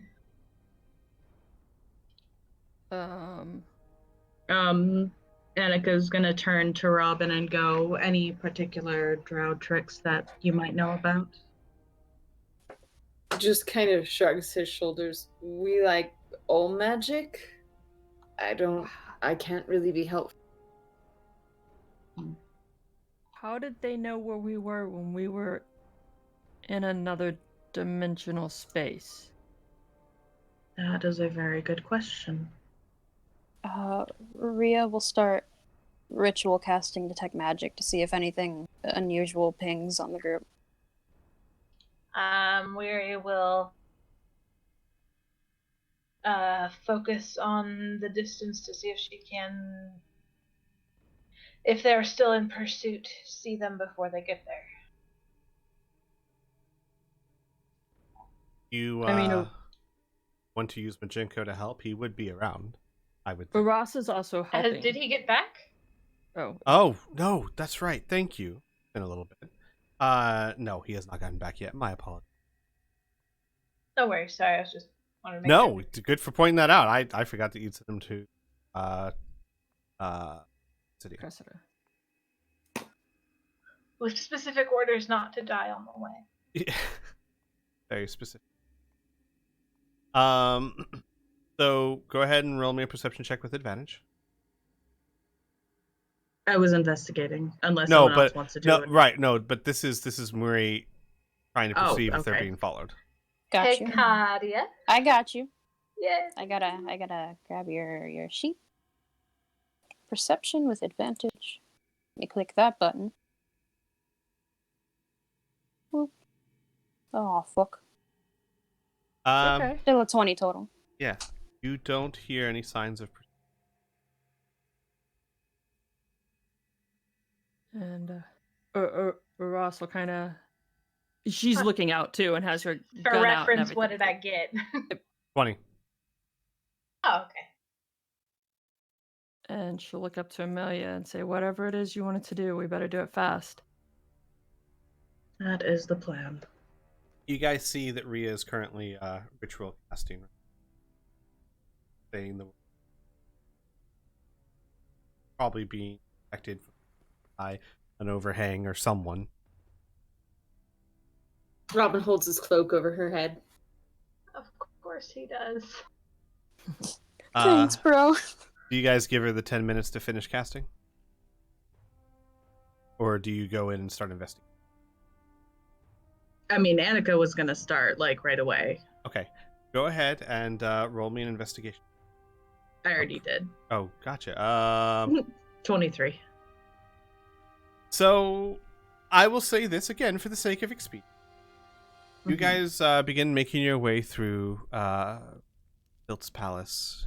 It is completely abandoned. Almost somewhat. You don't find any people.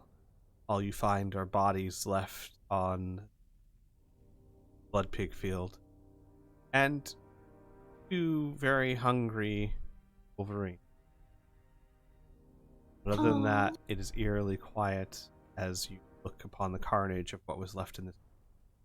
You open the door to the back palace and it's charred and fire in here caught on the old timber and inferno that only the rain kept. There's not even floors anymore. Looks almost like just a giant gutted out area of ash and soot.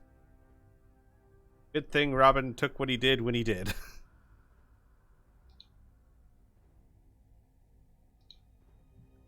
Okay, and is she able to spot the crispy fried remains of Scream? Not anymore. There's nothing but soot. That whole. So if you look at the bottom left, this whole area here. I can't see anything. Would help if I shared this with you. No, none of the images are loading for me. So Not loading for anyone. I have it. For me. I have them. So I'm some so of you can glad. see Pilts, some of you can. That's so. There. How about that? Well, I'll just describe it. The whole place where Scream is just a hollowed, charred out. So if there was a body in there, it's probably been pretty cremated by now. So basically, the fire couldn't spread because of the rain, so the fire just raged until there was nothing out. Like, just Okay. gotta imagine, and you can look around you. I mean, this place is old, dry. It's like striking a massive. Really well done, Robin. I can't stress that enough. He was really big. But yeah. Otherwise, this place is abandoned, except for the corpses. And there's no sign of recent re-entry aside from us. No, none. Not with that investigation check. You don't find anything. With that, Rhea will say you finish your ritual spell of detect magic. Hmm.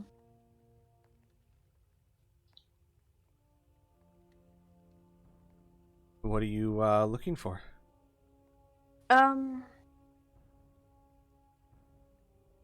Any sort of magical aura, I guess, because that's what they see. That seems like it shouldn't be there. Like something that doesn't quite match like what Robin's boots of elvenkind should Right, give off or anything like that. You She'll might also have take to out. Go ahead. Oh, sorry. What were you? No, you first. I was gonna say she'd also take out the violin and just to double check that. You might have to go to each person and be like, "Is that a magical?" And be like, "Oh yeah, those are my boots." And Mhm. you can figure out the main stuff. Right. You take out violin. Sense things. Faint magical aura surrounding most. But that's not that unusual given that this is an item you cast spells. And as you focus on it, turn your detect magic spell on it. One of the purple gemstones, prettiest one on the top, is magical. It is divination.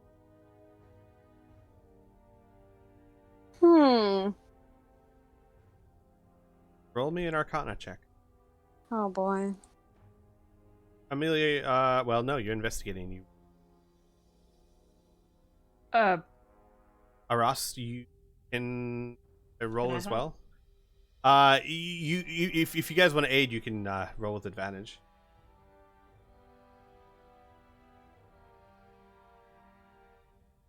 Yeah, that's true. I mean, you guys are. I'm playing this a little fast and loose. By all means, so anyone in the party, whoever has the best Arcana, roll with advantage. I mean, I have an intelligence of plus 7 total, so. Amelia, what's your Arcana? Oh Jesus. Arcana is +8. Okay. Roll with advantage. Well, there you go. I have a +1. It makes sense. Like, Amelia would study a bit more, you know? 23. Keeping it consistent. Mm-hmm. So you study this gem and the divination on it, and it is not something you've run across before, but you are able to discern the purpose of it. It is an item that magical and acts as an eye. Powerful. It's unique as far as you know. From what you can tell, it can allow a user to see or hear anything around it. Even if it's in a pocket dimension? No, you know that if it was in a pocket dimension, it would probably be cut. Okay. But you also know, if Rhea tells you, she didn't put it in a pocket dimension until well after they'd left. Mm-hmm. And the violin was there the whole time while you guys discussed your strategy. Fuck. Yeah. So yeah, she will explain all of this. Well, let's go ahead and put that shit away. Before we do that, this gem, how is it built into the violin? It is seated in, so it could be pried off with enough force.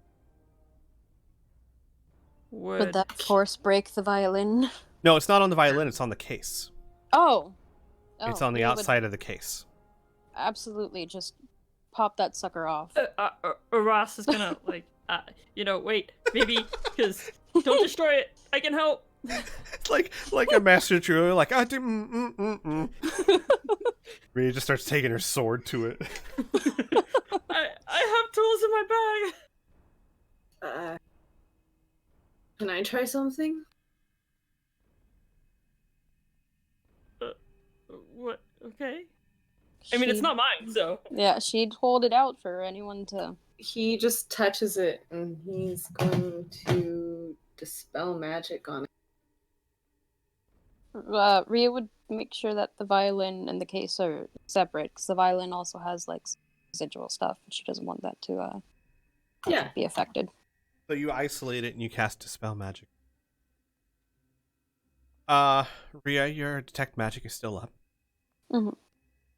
Feel it dim for just a moment. Flare back. This is a magical spell magic. Maybe dampen it for a second or not dispel enchantment. Permanent. Well, She would say as much. Well, that shit's gotta come off. Ross is like, can I have my bag? It's time to let the cat out of the bag, I guess, as well. Yeah. And I'll get my, like, jeweler's kit and, like, take it out gently, carefully, not to damage the area around it. And then, if I throw it in the bag of holding, like, then it's fine, right? So from I mean, what I'll I'm ask yeah this to the from group. from what Amelia exactly. Go ahead. I just exactly say that. That, you know, if I throw it in the bag of holding, like, sound can't pass through, extra dimensional space. I've been reading about this, but maybe you know more? Excuse me while I'm dying. So she would nod and say, as long as it's in a different dimension, then it should be fine. You just have to be careful if when it's out. However, it's still very dangerous to have. And then she pauses and she kind of starts to open her mouth, and then she closes her mouth and she frowns a little bit. And she'll is Aras still holding the violin case at this point? I mean, she would I still thought- have it. Yeah. Well, you just pried the thing off, right? Yeah. Oh, okay.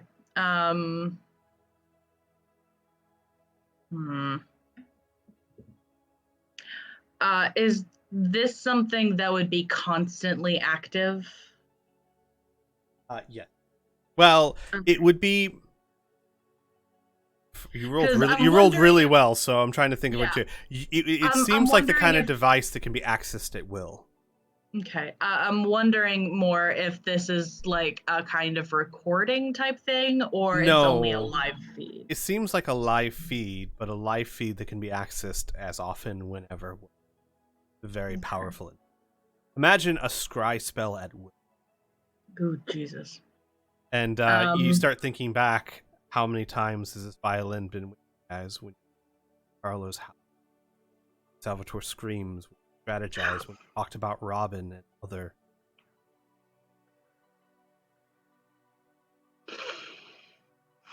How they seem to always know when you guys were sleeping. I might also point out, I'm assuming you guys aren't doing this out front. Would you be inside the palace somewhere? Or would you be doing this outside the front of the palace? Well, I would hope so. Yeah, I was gonna say, like, I'm sure you guys, like, you know, the Grey Maidens march back. Oh, there you are. Right. Well, everyone had gone inside to investigate, so Yeah, we would so have had to we'll- follow as soon as With the spell was done. exception of Miri, who would be watching the road to make sure that they're not followed. I think I did stipulate that. You did. You definitely did. Portly struggles Poor boy. right over there. Yeah, she's going to take the gem from Aras and she's going to drop it down into the bag of holding. Wait! Ross is gonna put it in a silver snuff box because she's afraid of it, like, changing into something else. Just so that we know which one it is. Mhm. And she puts it inside the silver snuff box that we have in the bag of holding. All right. Then she Just drops put it in the that into tobacco. the bag of holding. Yep.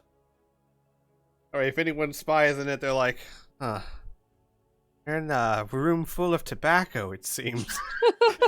It's really dark in here. What kind of party are they having? It should also be noted, like I said, from your Arcana check, they can probably see and hear through it, but it would be from the position of the gem. And, of course, only when they're accessing it. So, like you said, it's not recording. They don't know every second of every day, but they can access it at will. Live feed. So Bullshit. it's theoretical that whoever is in control of this, and you do know as well, it's not the type of device that just anyone can probably attach to a specific person. Okay.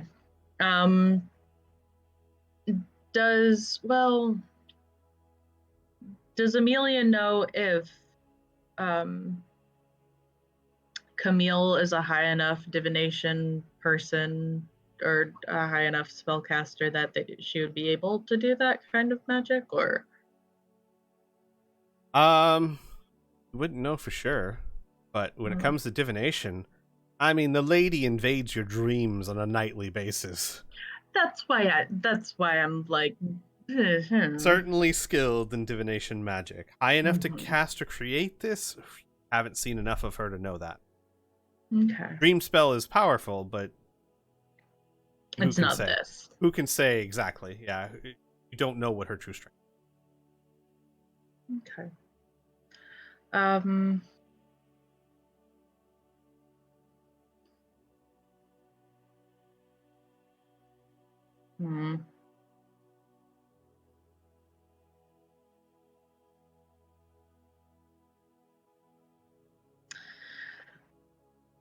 Oh no, what do we want to do now? Seems like all roads lead to the Cronus. Yeah, we should probably not stay here since I guess they knew that we were here last. Yeah. Did Ria's detect magic bring up anything else? Robin glows. Like I already said, that's just his personality. Oh my god.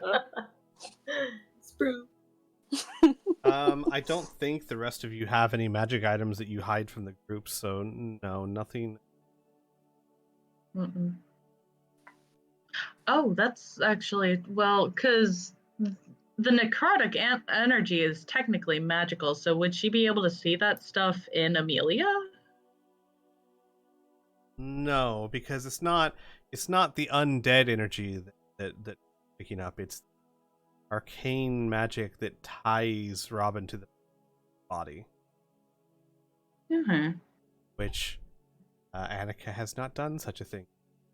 Actually, it's probably his cloak and his gloves and his boots. Oh yeah, you know what? That's a fair.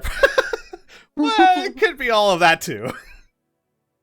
But I imagine because it's not just Robin, you're not just undead. You're a very special kind of undead. So I imagine that the arcane symbols on your bow not show up, but they could tell that there's something magical about your body. It's very special body. So special. I made this one. Made it special. But yes, nothing else true. Except for poor. Okay. He always glows. So, next step, everyone. We need to find a spot to rest because Wary is tired AF. How's the thug looking? I know he hasn't taken any damage, but psychologically. He's looking better than a lot of you. He's a hardy guy, so this run probably was a lot less to him than it was to some of you. Still nervous, looking around like he looks like someone who's caught up in something way beyond him. Yeah, we get that a lot.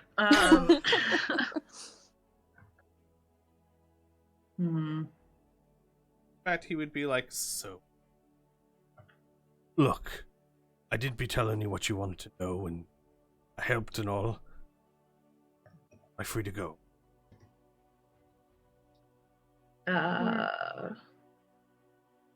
Go for it.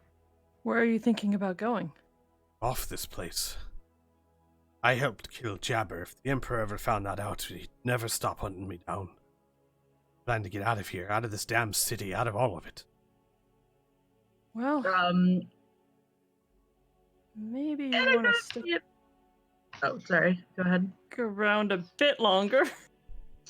Yeah, and Annika kind of shrugs, like, I mean, by all technicality, he was taken down by the Grey Maidens.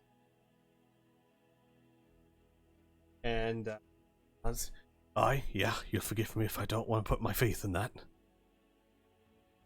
It's not like he has the demon teeth anymore. True, aye, but you know it works a lot better than just 100 miles or so between Corvosa and me. And Yeah, you plan on just getting off the island, just like that. I can swim. And I got a little stash of money out outside town. Always figured something like this might happen someday. Anyways, it's not your concern, is it? I mean you no harm, I ain't gonna get in your way, I'm out of here. And I gave you what you want. She's going to look at everyone else, but mostly at Moiri and then at Robin. Robin has eyes only for Rhea at this moment. Wait, Ross is going to say, maybe we need to go speak to Freya. It's not a bad idea. Do She you might know be where able to- Eris is? How have we found Well, her? the in last time past? was that they would come find you guys at the orphanage because they're constantly... You know they're in the Mhm. sewers. Yep. So you could go look for them, but you don't know where they are. Mm-hmm. If they're within, what's the distance? 1,000 feet. I could find something that Freya was carrying or wearing. Right, so Rhea could technically spell as like if you get Yeah, within I 1,000 have feet. locate object. Right, so- that's what I'm saying. If Yeah, you Yeah. if you can give Moiri one solid rest, she can use sending and just arrange a meetup. So like if this guy can like keep his nerves under control for like a solid 8 hours, Mm-hmm. work it. Do we want? Do Well, we we want could- to stay here, or do we want to try and find somewhere else? Like she kind of I pauses. Jack. We talked about coming here. I want to get as far away from here or any place they would think to look for us. I Rhea. think it's time we... Go ahead, finish. Yeah. Sorry, Ross. Go ahead and finish. I was just going to say, I think it's time we go underground.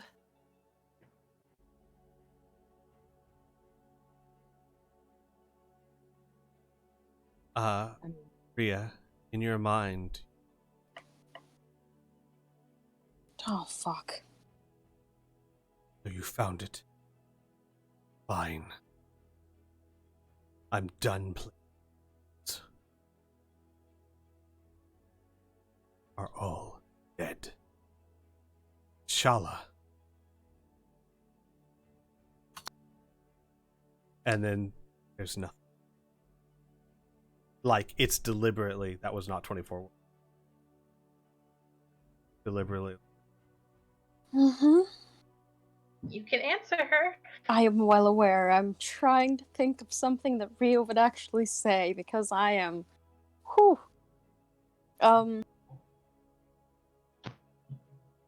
She would just respond, "We're coming for her."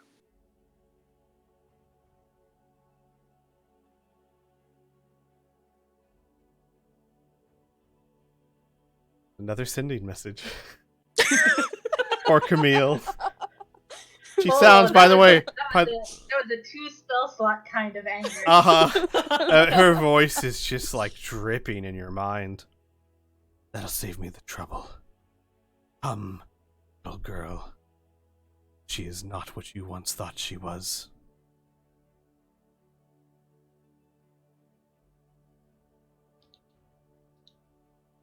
She doesn't reply to that one.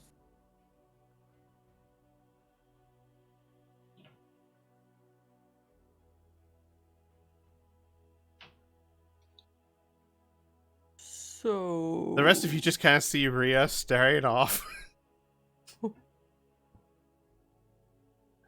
Mary will come over and gently touch her shoulder. Are you alright?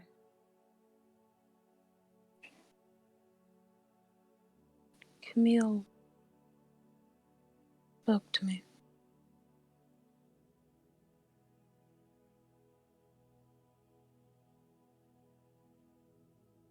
What did she say?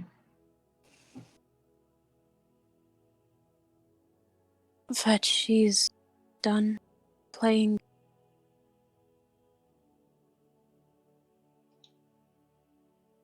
Something about Shala not being the person we thought she was.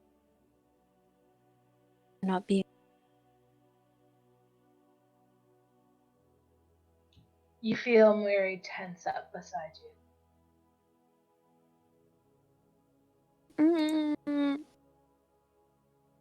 I just wanna. I know you can't see it, but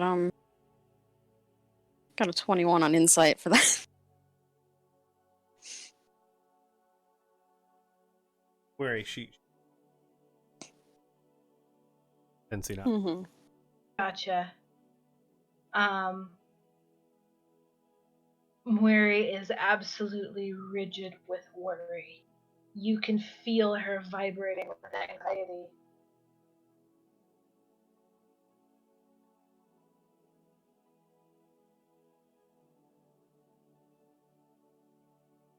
And I suppose are you looking at her?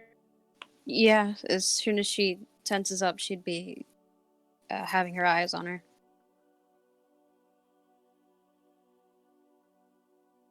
So it's true.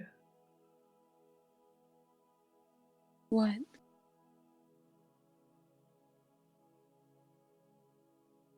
And you look in her eyes and there's just...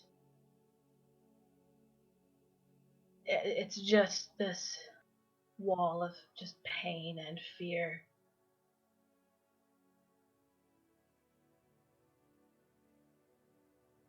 I had hoped against hope, but it wasn't.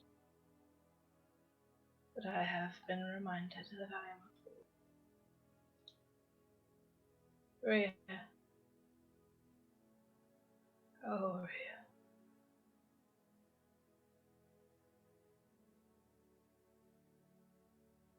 She is not going to remember us. What do you mean? They want her back. They want to break her will. And what better way to make sure she does not have memories of the people who love her to fall back on?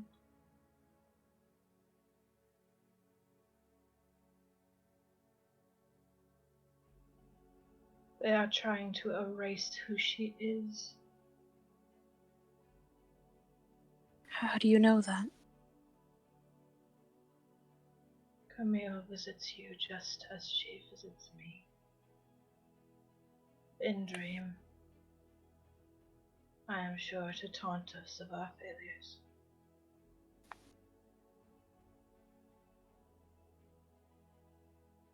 I had hoped it was merely bait laid at my feet to make us act rashly.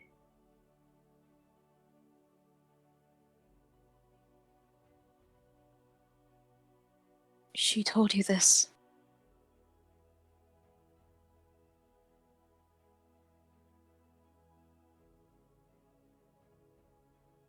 I'm trying to remember as a player exactly what Camille said.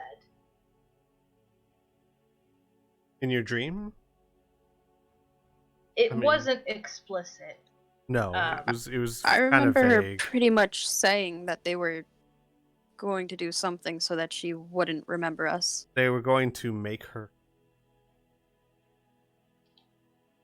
And God's gone, so Oh, is he? he's muted. God is muted and has been talking. Okay. No, Hey, you're good to out. Ria's got the nail on the head. They were a little vague, but they said, Camille said that I am going. Ah, okay.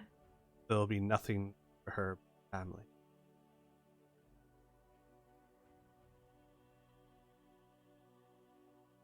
Well, you got her to fall in love with you once.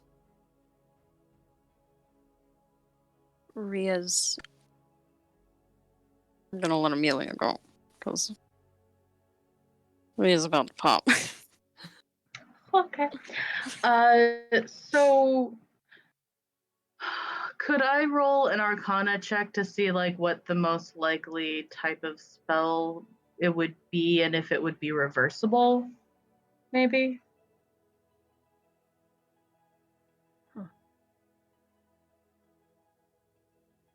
Can I do that as well? I mean, I would like to aid.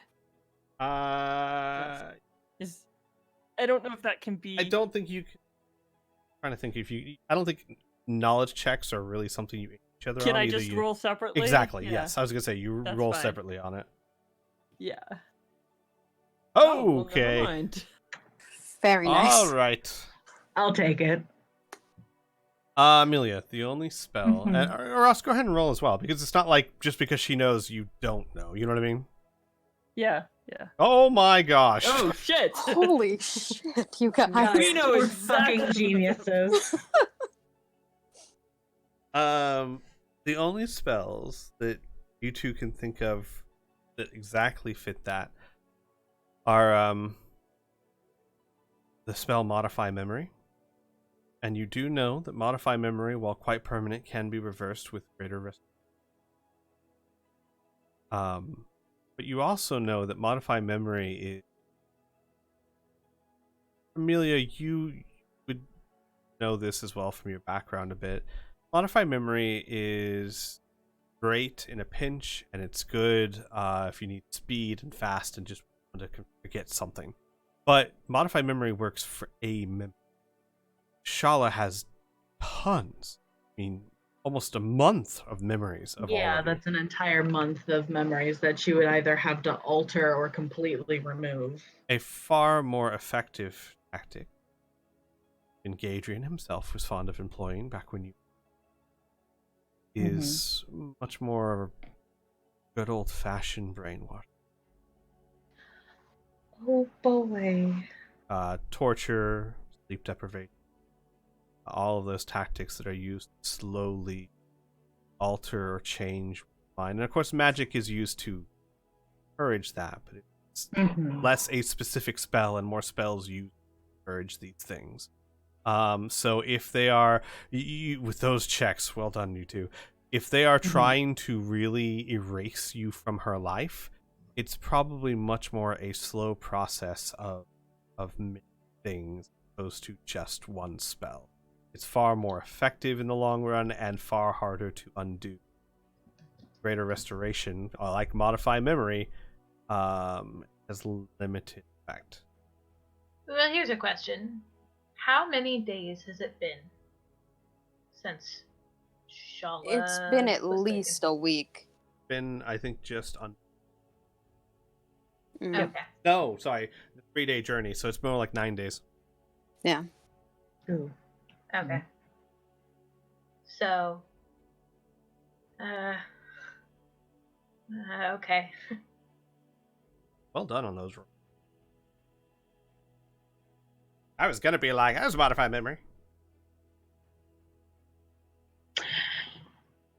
Yeah.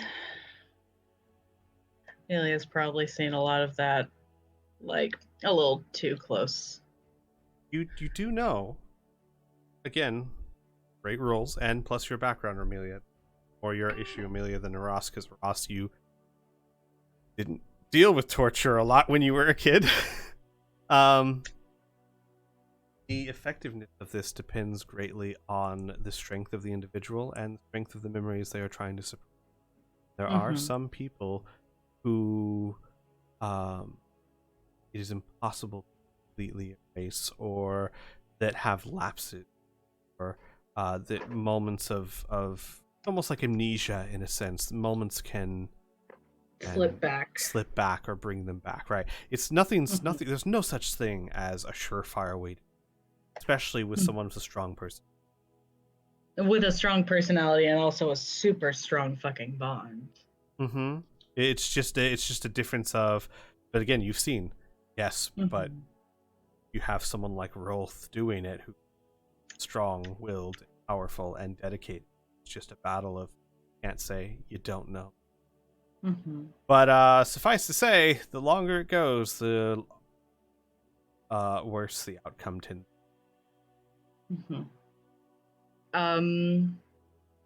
So she will think on this for a time, kind of go quiet, and then after a bit, she will kind of hesitantly explain, like,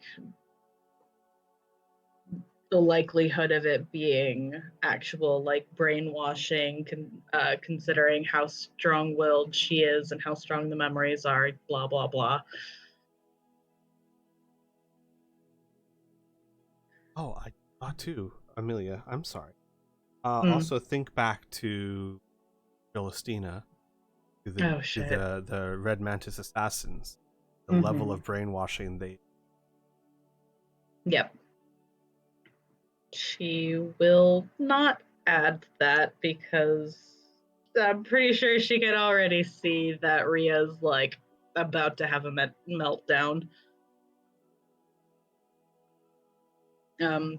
But yeah, she will end purposefully on, with how strong of a personality, with how strong the bonds are between Shala and, Ria. It's very likely that we can pull her back. We just have to be careful. And it won't be you alone. We'll all be there.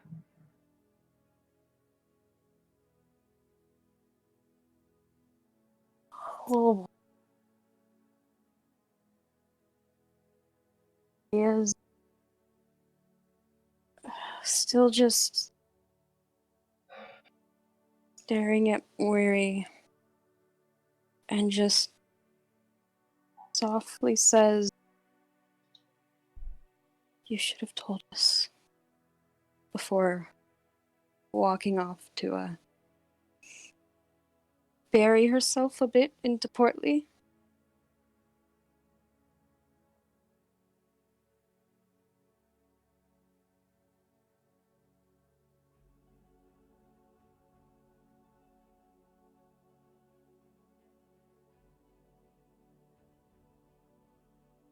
Oh boy.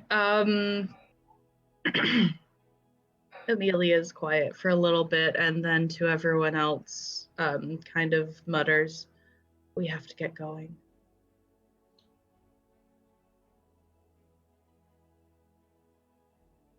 Down to the sewers, or?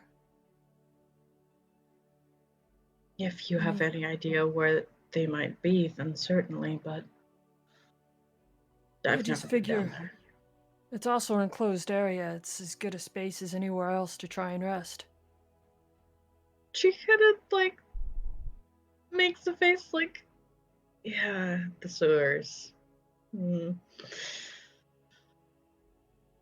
Hey, I'd rather smell gross than be alive than, well, you know. She nods.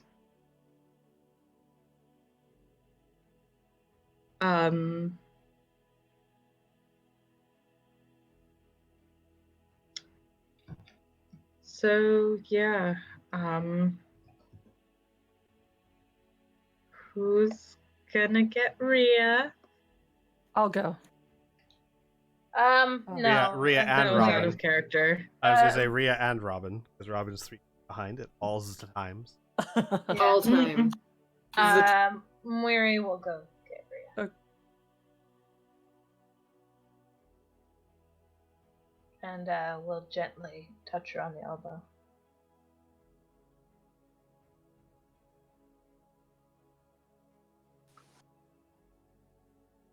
Rhea. She wipes her face for a moment. Yes.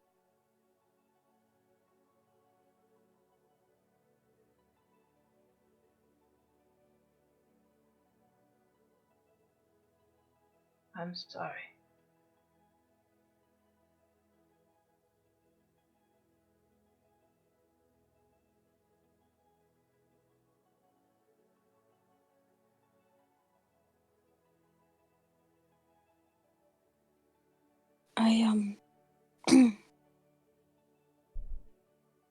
I'd rather not talk about this right now. She knows. We need to leave.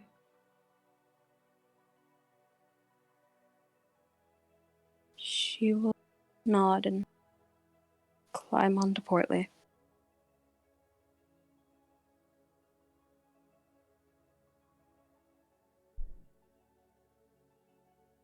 How big are the sewers? Ninja Turtle size at least.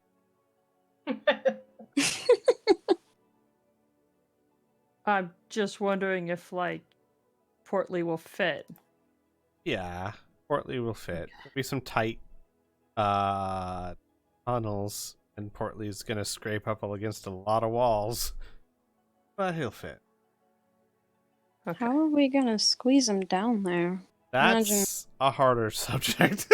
Yeah. That's a fair point, because manholes are not that big. No. I don't know. Do you think Robin can levitate him down? Well, he's not going to fit through the cover, the hole. Yeah, that's the problem. It's not a big enough space for him to actually get into the sewers. He's a big boy.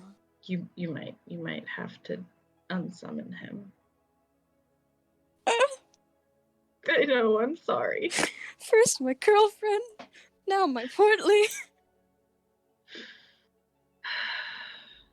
Just take my Robin, why don't you? I mean, if you insist. I don't.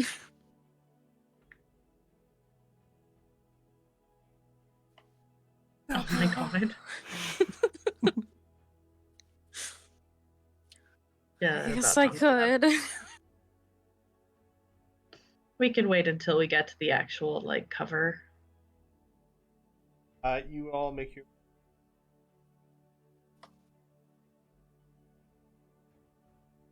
anyone, roll me a D.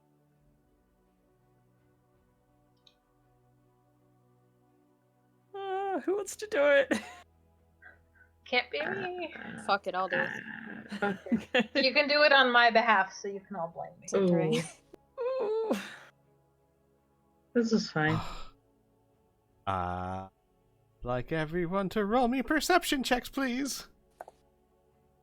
Oh shit. This is fine. Uh-huh. Oh, Good. fuck. Okay. All right. Oh, Let me thank get God. weary. Actually let the cat out of the bag? Oh, She shit. would have given you the Oh. bag, so you could have at any Okay. time. Okay. Weary and Robin, as you guys are walking down the street and you see the closest cover to the sewers below, as you see it, both of you, your ears up, sound of marching Oh, coming shit. behind you. Oh, from which direction? From behind you guys, towards the south, you can't see anything yet in this torrential downpour, but you're hearing the squishing of mud, the clinking of metal. Weary's head will immediately whip around. They're behind us. We have to go. Okay. down the rabbit hole. All start making your way down. Luckily, you, with really good perception checks, you heard them quite some time off. Have to unsummon port. Okay. Sorry. No, it's not a big deal. And you all get in there, you close the man cover. The roaming patrol of Grey Maidens passes overhead. Okay, you're in the sewers. What now? I'm going to constantly prestidigitate me and Rhea. Just like over and over, trying not to look like he's holding his cloak up around him. I want you guys to fight 12 Grey Maidens. Is that so hard? Yes. Yes. Yes. They killed Jabbar. Got you. Robin and Rhea are continually being cleaned. What about the rest of you? What's the game plan here? Amelia is going to be switching into her fucking galoshes.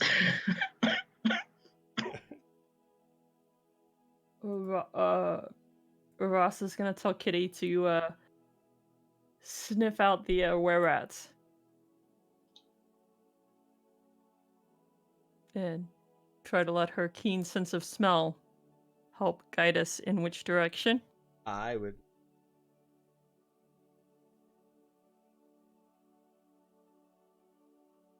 Okay, let's see if I can roll a decent perception check tonight. No, No. I cannot. Well, unfortunately, her keen sense of smell is being somewhat hindered by the fact that you're in the sewers. He can smell all kinds of. That doesn't help. Mm-mm. Um, Tell you what the most popular lunch is in Old Corvosa. Like, Otiug. We already know. And Yes. man, that already didn't smell very good going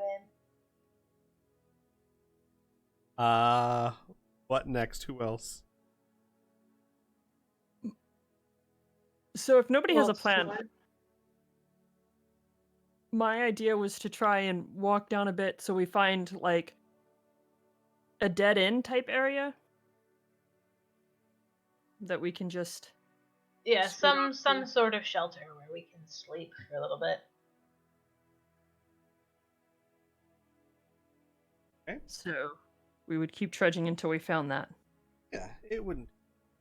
10-15 minutes in sewers, find a little A-clove. It looks like some sort of hatch of some kind. It's far enough away from the sludge that the smell is not so bad. It has a little bit of ventilation leading, though you still really can't see well outside. Or I guess you could also say that you can't see well inside, so it goes both ways. Gotcha. Annika is separating. Ross is talking to every rat she sees. Oh my god. There's so many. There's so many. Can None you of help them us? none of them respond to you. Roll me an animal handling check, just just in case. Oh, 18. Some of them come up to you and sniff at you but they can't speak, so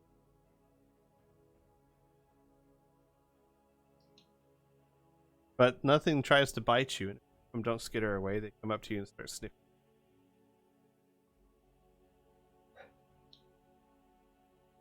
But you all find your way into the A-Clove, kind of unpack, or put your loads down and take a rest. You guys doing a long rest? Yeah. So keep in mind that it's only been about 3 hours since you woke up. That said, here's how this could work. A short rest, a long rest doesn't have to be you guys sleeping. Of course, you'll probably drop like a light. You're just exhausted. She will step away from the group for a moment to pray, and Of course. I will drop that into your chat later. But Understood. yes, but eventually we'll come back just to sleep. The rest of you, just as long as you spend 6 to 8 hours just doing light activity, you can regain any lost spell slot. That doesn't necessarily mean that you are sleeping, but you are resting. Does that make sense? Mm-hmm. You can choose to doze if you want to. I'm just pointing it out because it's odd to sleep, wake up, and sleep 3 hours later. But long rest does not necessitate that you sleep. You know what I mean? Gotcha. Is the thug guy still with us? Oh, we never resolved that, did we? Nope. He very much would not want to be. He'd be like, look, if it's all the same to you, unless you're going to cut me down or tie me back up, I'm just going to leave. I want to persuade Ooh. for him to stay. Okay, how? And this would still be Annika. No, this is Amelia. Oh, well, because this would still be before you guys even went into the sewers. Oh, no, it is Annika. Yeah. So I'm sorry, go yes, ahead. yes, Ross? were you going to come up with a reason to persuade him to stay? Because I was also going to. I mean, we can both give him reasons. Go forth. Just letting you go first, if you wanted to. No, you go first if you want. Okay. The whole idea of going down to the sewers is to find a friend of ours that we know can help get people off the island. Certainly be easier than swimming.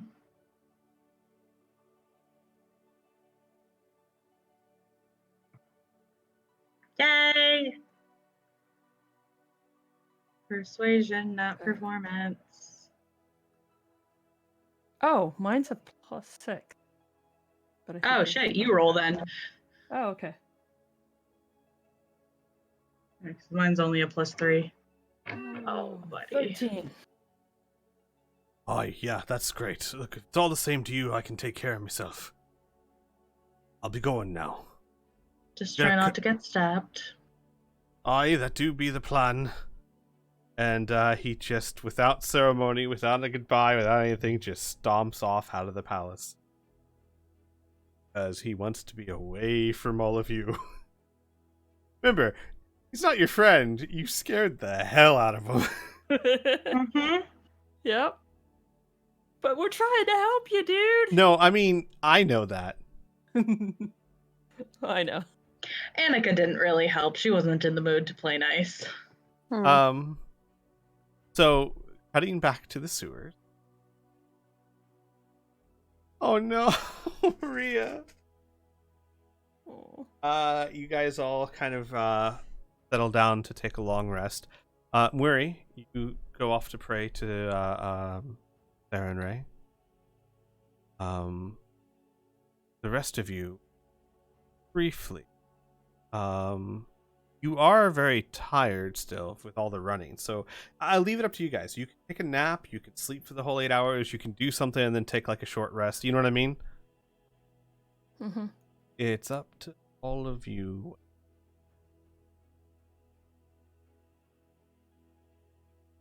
Ross is gonna go and sit down next to Rhea. And she's gonna say, I really appreciate that help you gave me when we were in Piltzwizzle's palace that first time.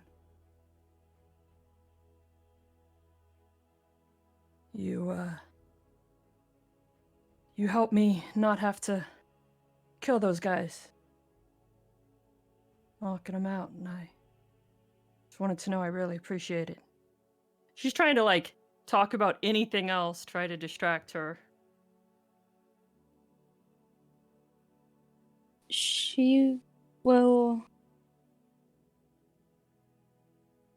be silent for a moment.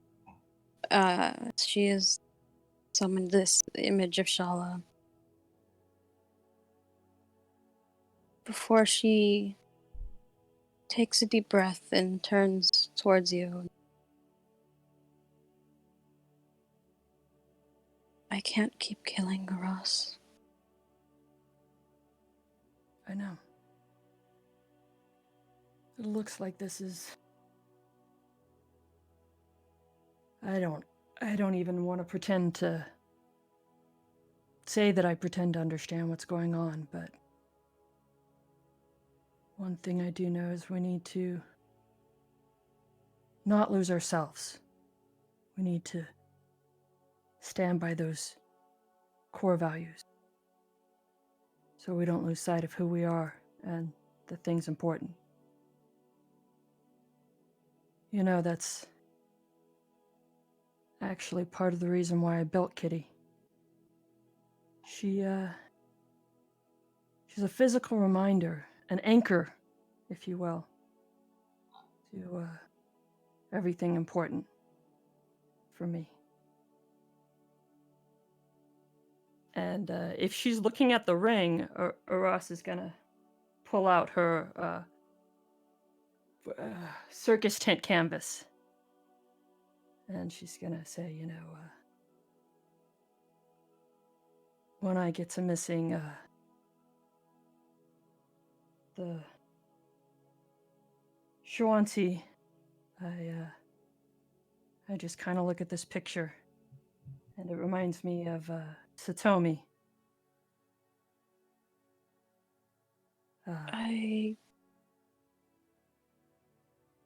Satomi. You met her. You danced with her.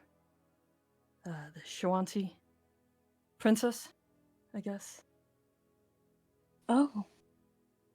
She's Thousand Bones' daughter.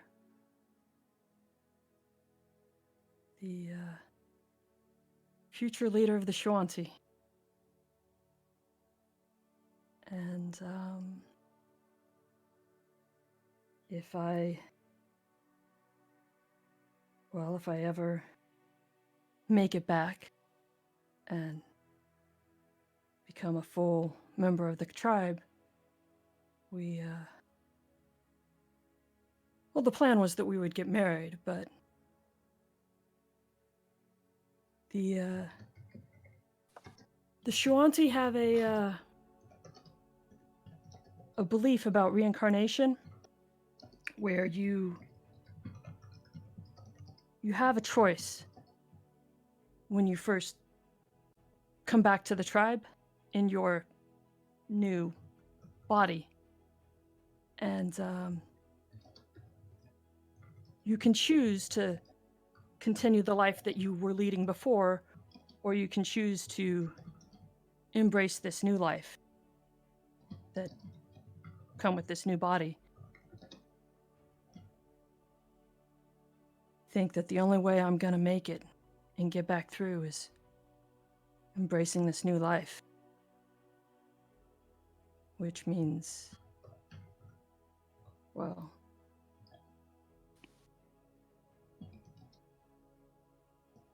everything with Satomi before. You know, that's essentially someone else. She... As you seem to have really caught her attention when you said that you two would end up getting married. She shakes her head and gives you her attention. Says, you still love her.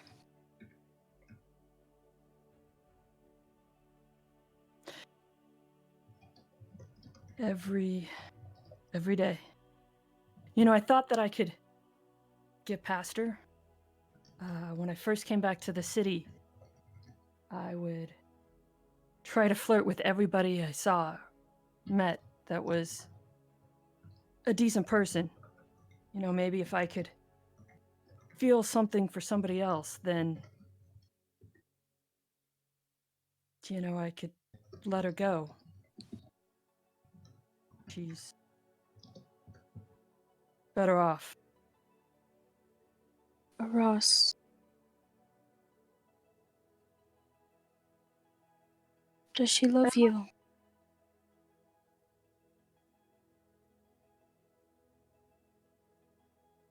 She loved Arlen. And I mean, maybe one day we would fall in love again. But I can't help but feeling further I go down this path, following Desna.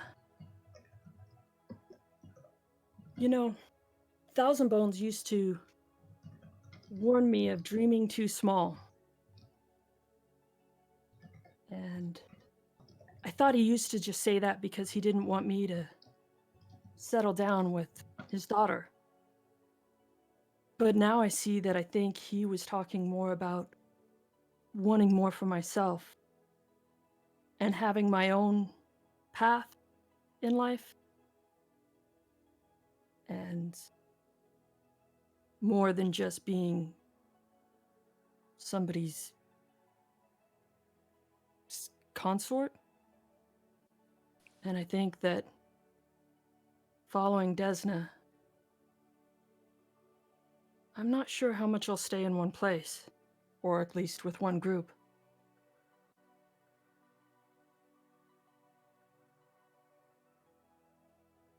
Seems the longer I'm here, the more obvious we're going in two different paths.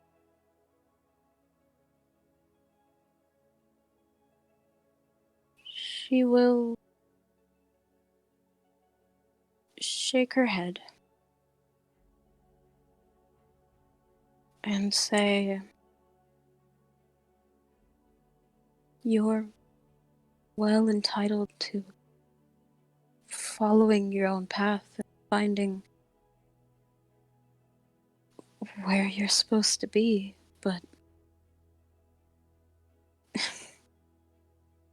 you are in love. You are going to marry her. You can't."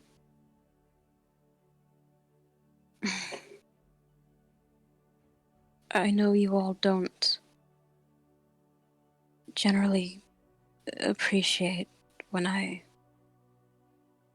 recount things that I've been taught by my order, but one of my core beliefs is that love is so much more precious than riches or fame or glory or anything else. It's a wellspring of good into the world, and if you've found this, then you need to protect it and enrich it, not walk away from it. When you say not walk away from it, she kind of... Oops. I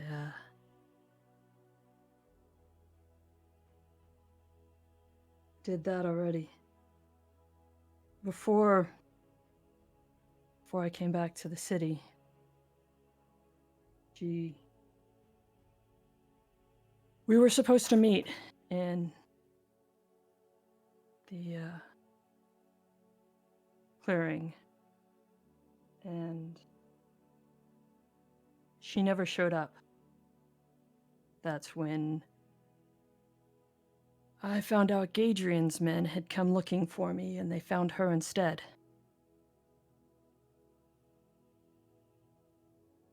We looked for her for 3 days, but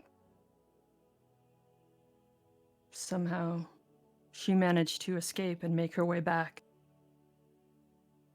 It was after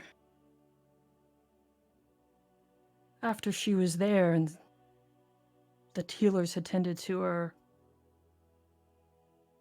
and I was sitting with her after I gave her a sleeping draft. And I mean, I know I wasn't quite in the head, but I thought that if I wasn't there, that she would be safer. And so I started to leave, and Thousand Bones saw me and stopped, and we had a short conversation.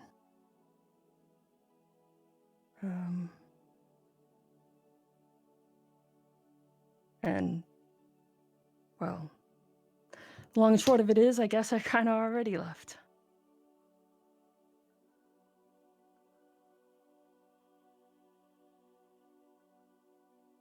Can I ask you something? Sure. I understand that you left and that it doesn't seem that things are lining up, but did she ever explicitly say that what you had wasn't what she wanted? No, that's not it at all. I needed to become a member of the tribe first, which meant, well, the walk task that Bones gave me was to deal with my past. I kind of thought it was his way of getting rid of me. I mean, how are you going to deal with somebody who's already dead? How can you reconcile everything?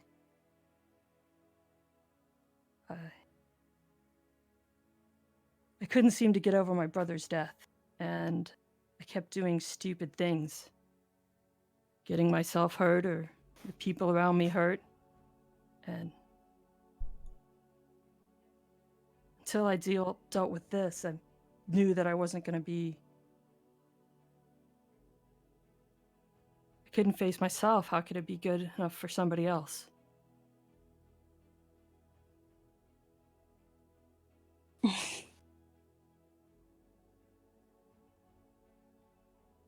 And I'm not trying to say that we're never going to be together. I'm just... It's not going to be that happy picture that I thought.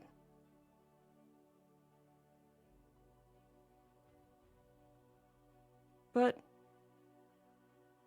I guess that's a good thing. You know, never want to dream too small.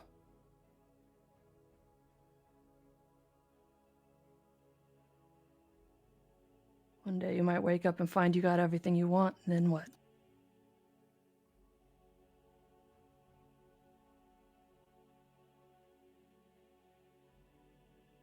She'll give a small smile and say, "This will be over soon. We'll finish whatever tasks we have before us, and I really think you owe it to her to sit down and actually talk with her about what you both had and have, what you want." Maybe after this, after I don't have Mother following us everywhere, maybe one day we can have that conversation in person. But until then, at least I have something to Keep reminding me of what's important.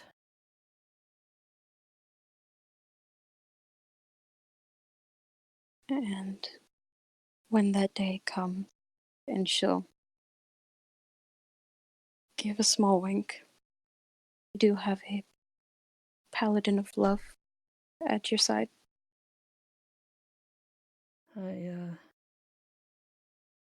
I'll hold you to that. Because she's gonna forgive me. That's gonna take a lot of work.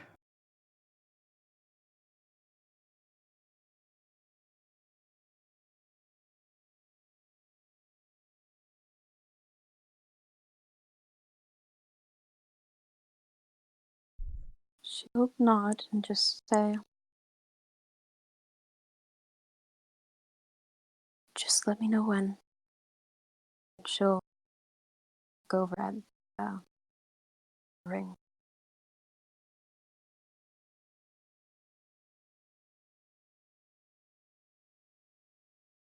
And Ross will just kind of sit there and keep petting Kitty.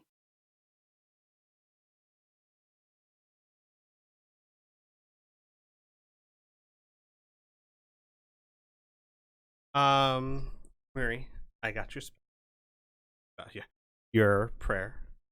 Robin and Amelia, anything you two would be doing during this time? Robin, I assume you weren't far away from that conversation. Her left backhand side 3 feet off. Left backhand, like in the wall, but close enough. As close as he can possibly get to that position because he's Sure. left-handed. Yeah, that's fine. He's left-handed? Yeah, he wants to make sure that if he has to pull out a dagger, he's not gonna like just shank her directly in front of him. Gotcha. We'll say you're like. What about you, Amelia? What are you doing during this time? Murray's gone off. The others are a little bit.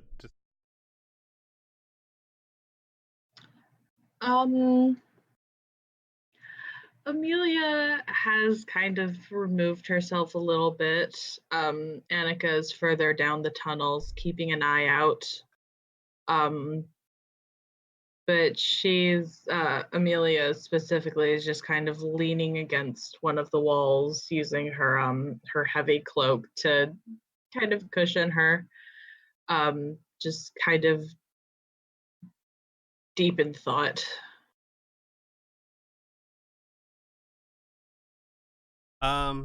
Then before I can.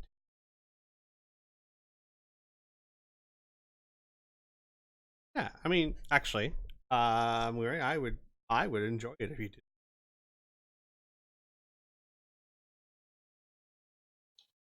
Okay. I leave it up to you. Yeah, we'll wait a second. I want to see what everyone else does during this time before we get to you. Gotcha. Good to share.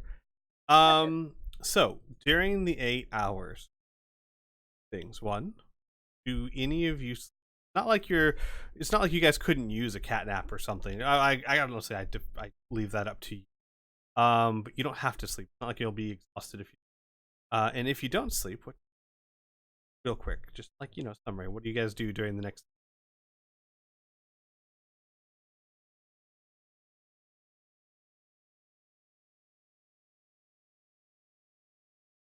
Ross is just yeah. Ross is gonna be reading her book, and because now she only has her notebook, and tuning on Kitty, fine tuning. Gotcha. Stuff. Okay. So you don't need to. You're not sleeping. You're just spending time tinkering on. Oh, can I do like other jewelry tinkering stuff too? Yeah, absolutely. Got 8 hours time to do. Divert building, crafting. Okay. Because I count that as light activity, unless you're trying to craft something very large and strenuous.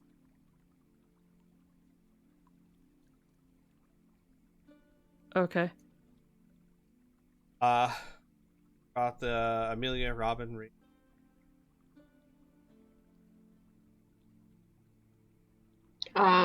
Just the same. She's not going to be sleeping, just kind of sitting around deep in thought. Yeah.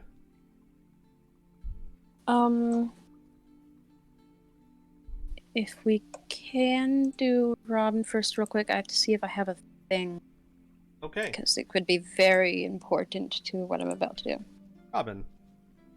Yeah. Sleeping the whole time, I'm sure. He's gonna spend most of the time loomed near Rhea. He will occasionally mosey his way over and give Miri a look from a nice good 10 feet away. And then mosey over and give Amelia a look from 10 feet away. And then return to his post. And he's literally gonna just like pace around, check all the entrances and exits to this cave, make sure it's completely safe and nothing is wandering in on them. Just blow a lot of time repeatedly, awkwardly checking on people without actually starting direct contact. All right. Amelia. Oh, I see. Your perception. Yeah, to see if she noticed him, which, boy howdy, she sure didn't.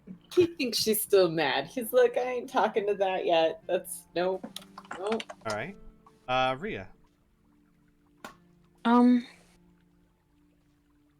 Rhea would spend a while staring at this the image for as long as it lasted. And a long time sort of just leaning back against the wall, just messing with the ring before she would turn to Ross.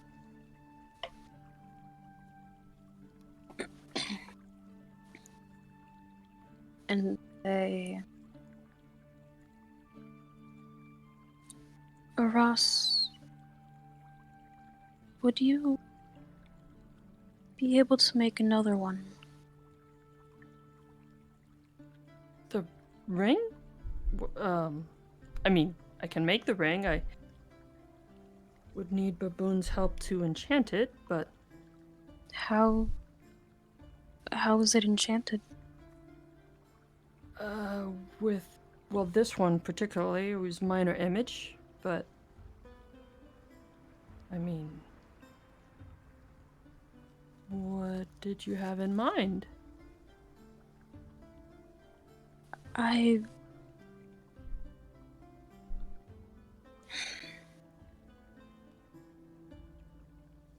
Amelia said that depending on certain factors, that, well, the situation with the Valentine might not be as bad, but when we get her back, I wondered if I could return the favor. I don't believe I've actually given her anything yet.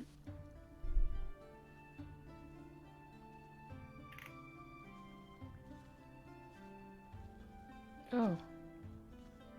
I mean,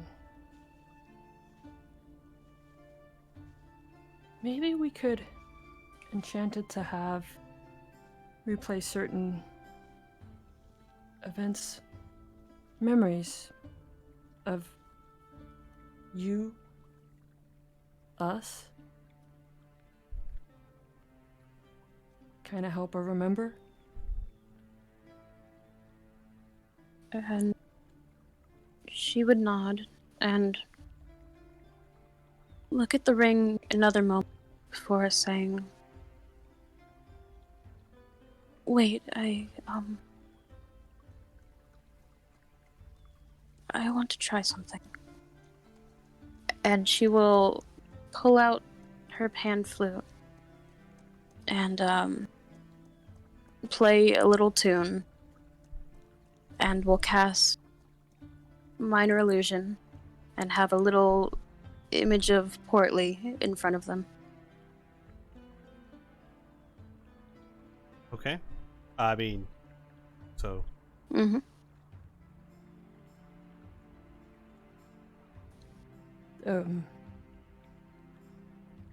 Well, maybe. I mean, would I recognize it as minor image? I I'm mean, assuming I would. yeah, that or really wasted major. Okay, yeah. Then I'll say, well, maybe you can help me enchant this one, or you could enchant it yourself with my help instead. She'll like look in the bag and she'll so we have like malachite, maybe a moonstone. Maybe I can. I don't have anything quite to make it look like a red rose, Do you but maybe. have anything purple or black? We have black onyx gems, we have malachite gem, moonstone, turquoise, and a pearl. Prefer not to use the pearl.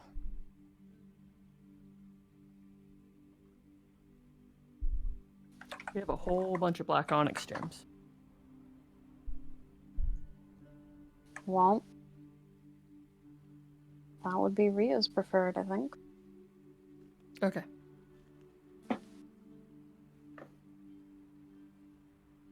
So I will spend the time working on a black onyx rose ring. Remember No. how- Or wait, rose Not a or rose. sorry, Not a different- rose. Yes. What No. kind? Yes, a Black- rose. No. Onyx what? Oh fuck. What's Shala's flower?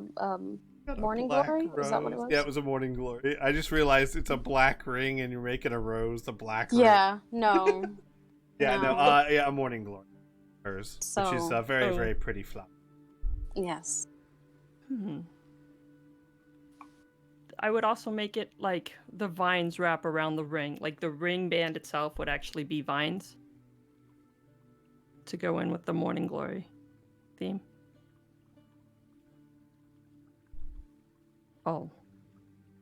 Find or / make it a picture. Yeah.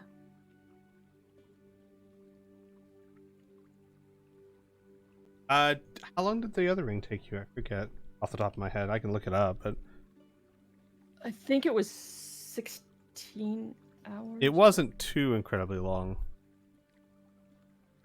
No. Or you could do this.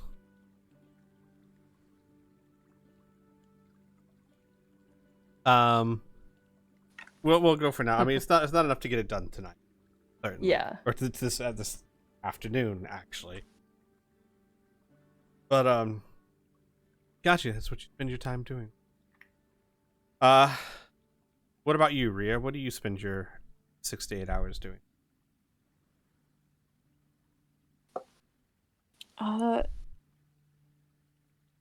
She would just spend most of the time laying back against the wall, probably in her own head a bit, and at some point she might pull out her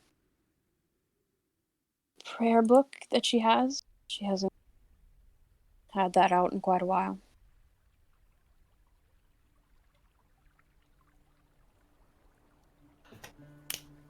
Then to Murray. Murray, Yeah. you find some distance, and what do you? So I suppose I should just read this off. Sure. Let's see. Okay. Weary wanders just far enough away that the rush of water and the steady drip from the rain above will keep her voice from reaching the others, so she's not altogether that far away. rats scurry by and she watches them blankly, like she doesn't even see they're there.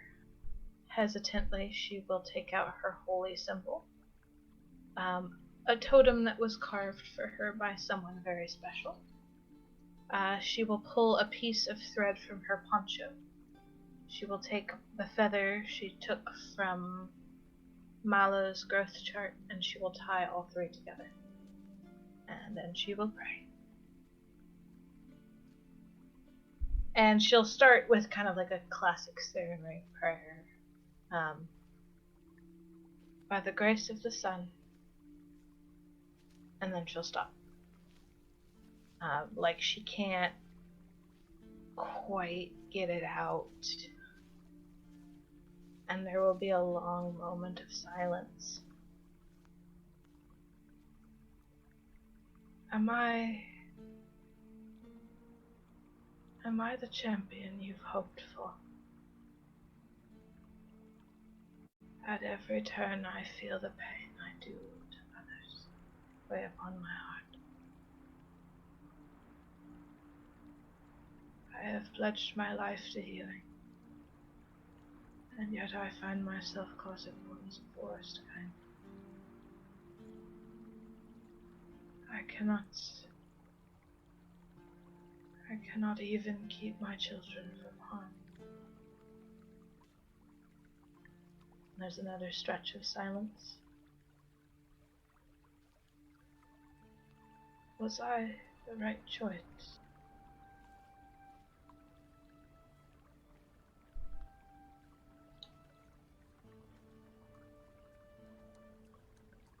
There's only the noise of her claws clicking over the stone of her totem before she puts it away and wanders back to the group. Eventually, I assume, exhausted as you find your... Correct. You head down.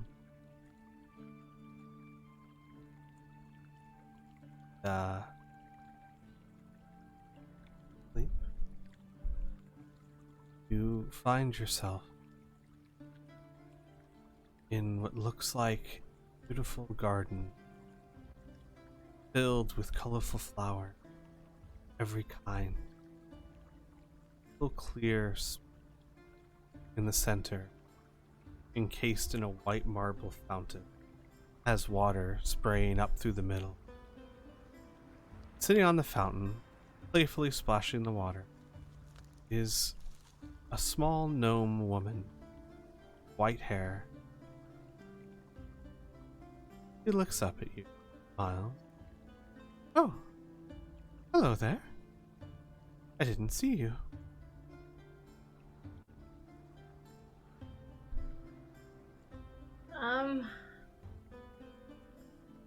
Moiri hasn't been having great dreams recently. She has. So she will look around very carefully. And she will squeeze her talons into the palm of her hand to see if it hurts. It does not. Oh. You're in the garden of Sarenrae, or one of her gardens. He has so many. My name's Paula. Who are you?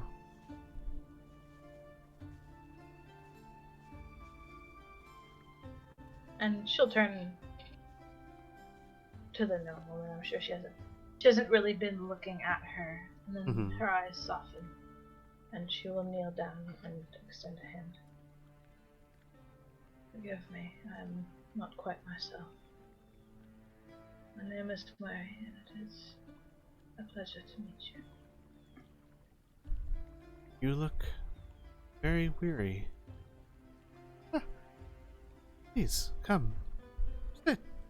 Enjoy the day with me. Mary will follow. You look troubled. May I ask what troubles you?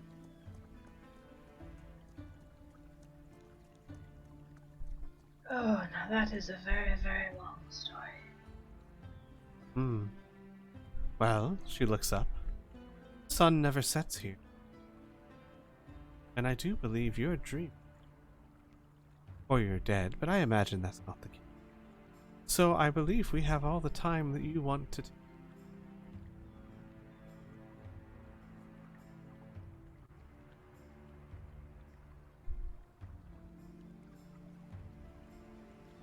It is not a very happy tale.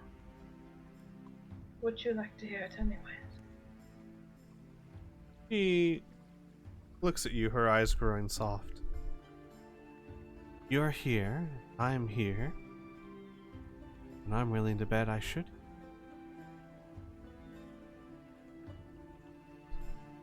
I am no stranger to sorrow. I'd like to hear your tale. Oh boy, okay. And you can just tell me, you don't have to. So it all started. What does Muri tell her, Paula? She starts with oh man. She'll kind of gloss over the very beginning of her life. She was born in a jungle far away.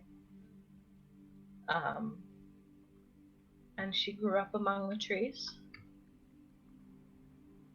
And when she was grown enough to venture out on her own, it started with flowers left for her in the trees where she slept. It started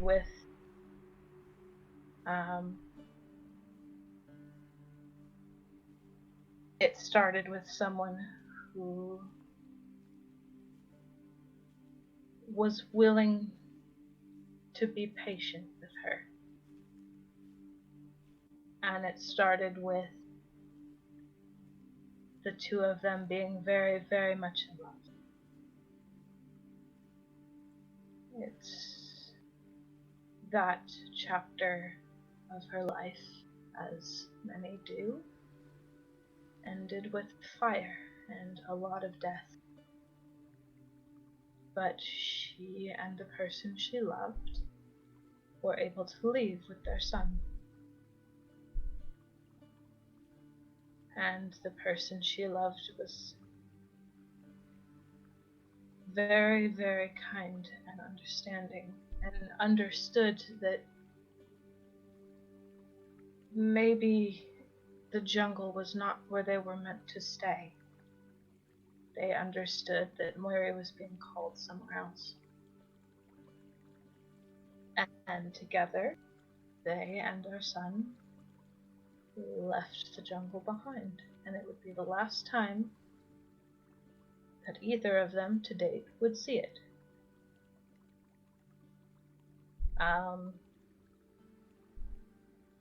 That story picks up another kid somewhere along the way. Well, it picks up many children, but only one Kadal. Only one other Kadal child.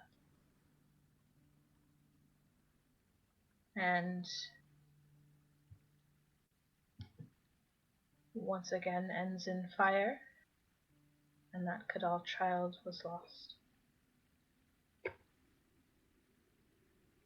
And then Corvosa and a new beginning.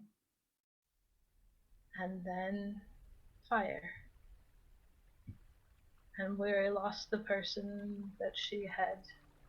She lost her oldest friend. And she lost all her children. And she was alone. And a new chapter started with a card. And it started with other people who were just as hurt,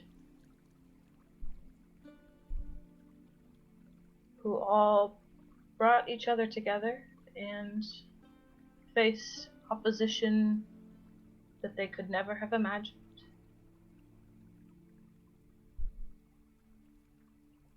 But they did it together. And then there was fire. And one of their friends was lost, and one of them was changed forever.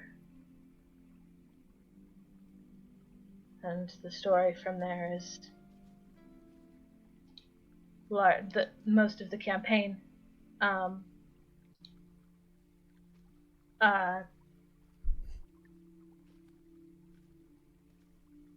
But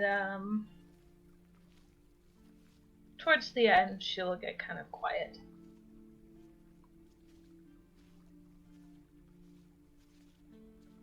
Otis. And, go ahead. Oh, Please. sorry. No, please continue. Oh, no.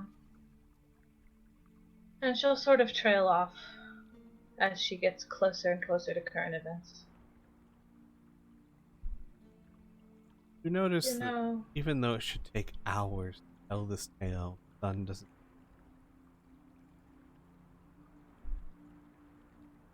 and she'll spend quite a bit of time looking at it. You know, when I grew up, my mother taught me that fire was just another part of life. I grew up knowing it would always be there, because that is how it is in the jungle. There is rain, and then there is fire. It isn't evil, it eats the old, and in the ashes, new is born. What is burnt will come back stronger. That is the way of things.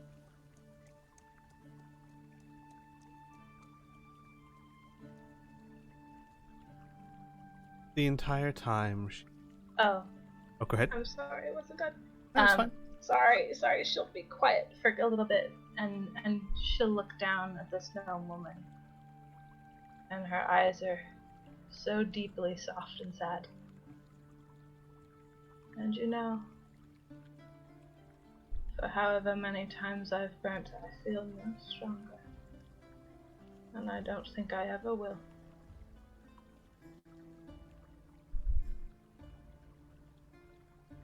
The entire time, the hours it must take to relay this tale, calmly staring at you, soft eyes, soft expression, listening, truly listening to your story, never saying a word. And as you say that last part, stares at you. And then she stands up, stretches, and tries to tackle you, even though she's not even half your size, and begins trying to tickle you on her feathers, laughing hysterically as she does so. I'm not going to roll or anything. It's up to you how successful or not this is. I don't even know if Kadal are ticklish, but...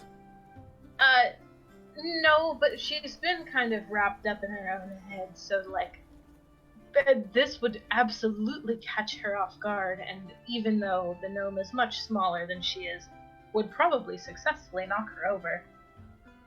And she'll roll beside you so that you're both laying on the grass, and she'll roll over and stare up at the sky.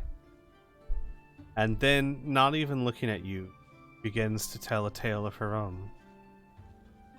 She started off as a doctor, a healer at a clinic, a worshipper of Sarenrae for her life. And she noticed that in time, more and more patients would come to her with a sickness, a devastating sickness that tore away at the flesh and ate away at the muscle. It was degenerative. She was only one cleric, and she could only do so much, heal so many a day, but they kept coming more and more.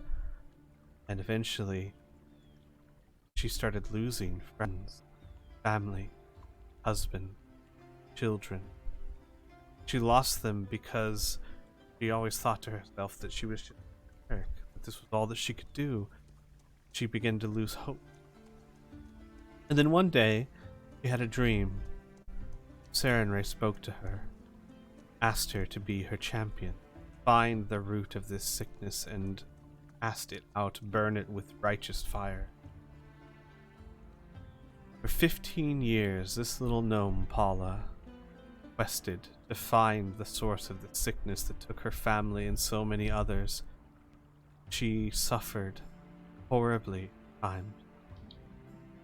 Fought, killed, healed, suffered over and over in her quest, doubted herself, renewed her vigor, and one day, with the help of friends, found an evil sorcerer who was unleashing plagues upon the world. And in a great battle, she smote him down, the clash of her mace. Then the tale continues on to a long life at a humble clinic, healing people once again. And when she finishes her tale, she sits up.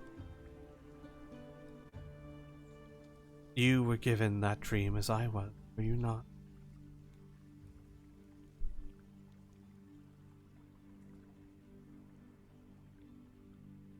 Mary nods slowly. A waking dream. I understand.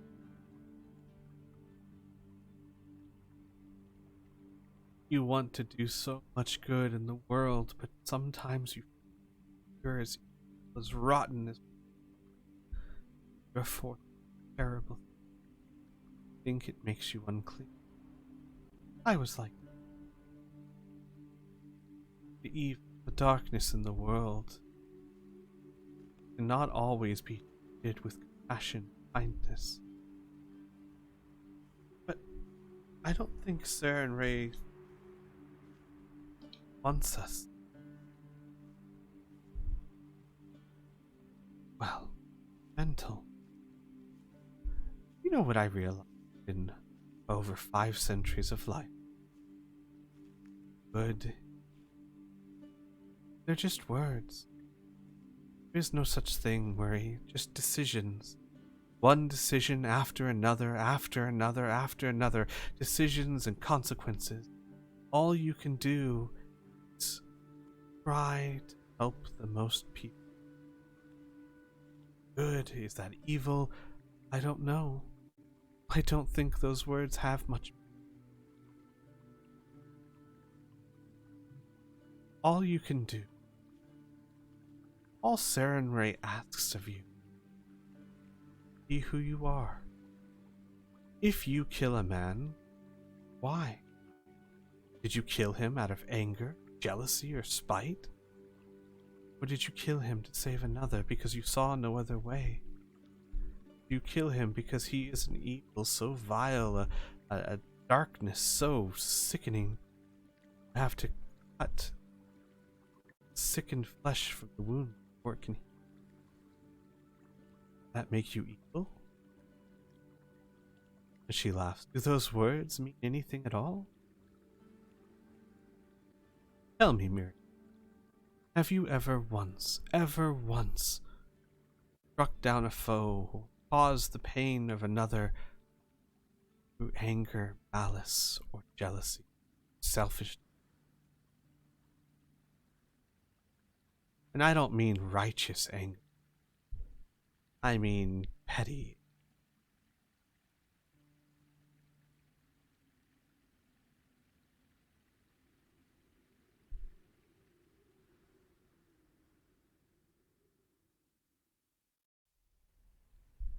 What if I don't know?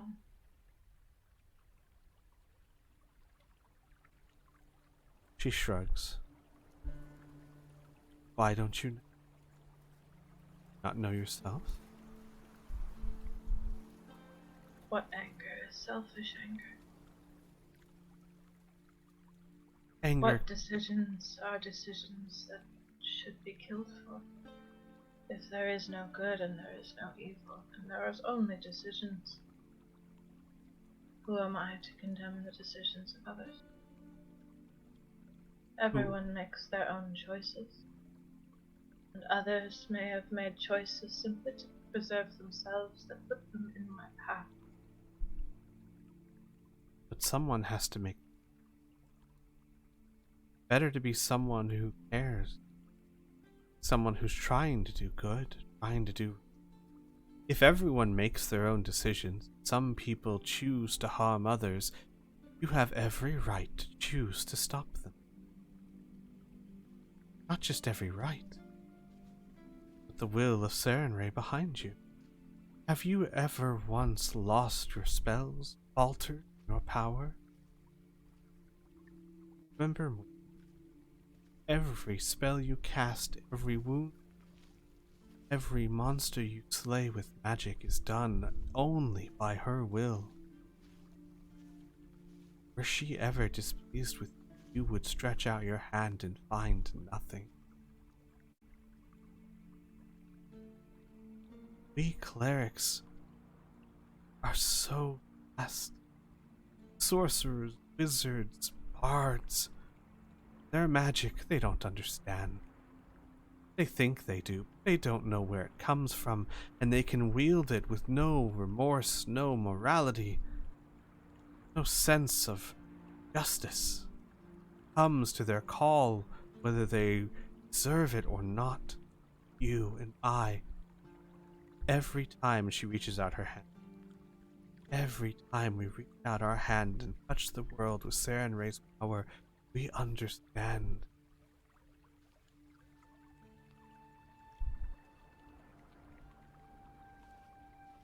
A worthy. Not doubt. For every spell you cast, she does not doubt you.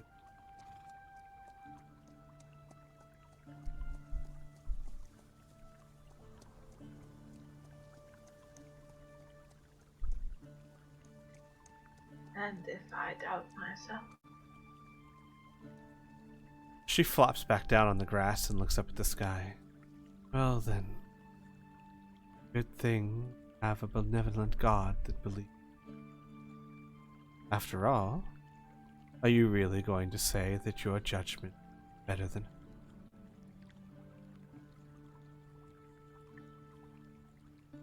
Mary huffs. No, I suppose you've got me there.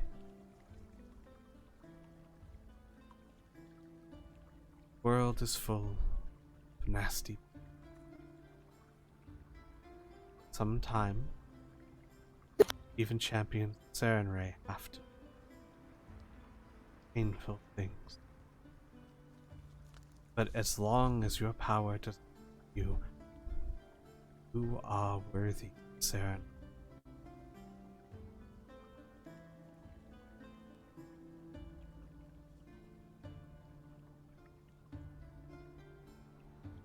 And after that she stands up. Come! Let us tour the gardens of Sarenrae. Wonders the likes of which you have not seen and may never see again until you pass. Come, Murray. One question, if I may. She looks at you without saying a word. Was it worth it? Absolutely. Every pain I suffered, every wound I inflicted, every person I killed, was a pain I saved another. After all, if I did not take up the toil, do you not think someone else would have? Should I have placed those burden, that suffering upon another? I think. After all, Priestess of Sarenrae. What is our purpose if not to ease and spare the suffering?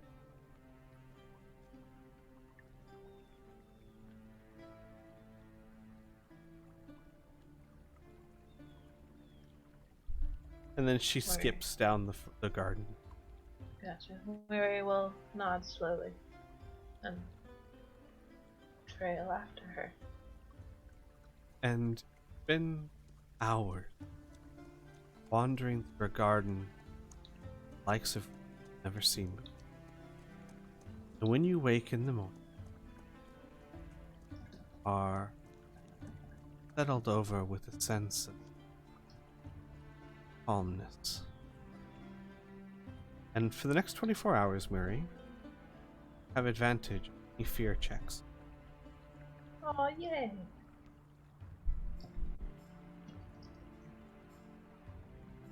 And I believe that's where we'll end our session. Any comments from the peanut gallery before we go? Oh, yes, the mechanical fox has something. Sorry, it was the wrong person, but we can do it when Murray wakes up at the beginning of next session. Sure, that'll work. So. All right. Well, everyone, thanks for watching, as always, and we will see you next Monday. Next Monday, we're definitely here. However, the Monday after that, I will be not here. Not have a session. And next Monday I will be out of town. Oh, that's right. So we may not have a session then either. Not sure yet. We'll use the Twitters. Keep everyone updated. Mm-hmm. All right. Take care, everyone. Bye. Bye. Bye-bye.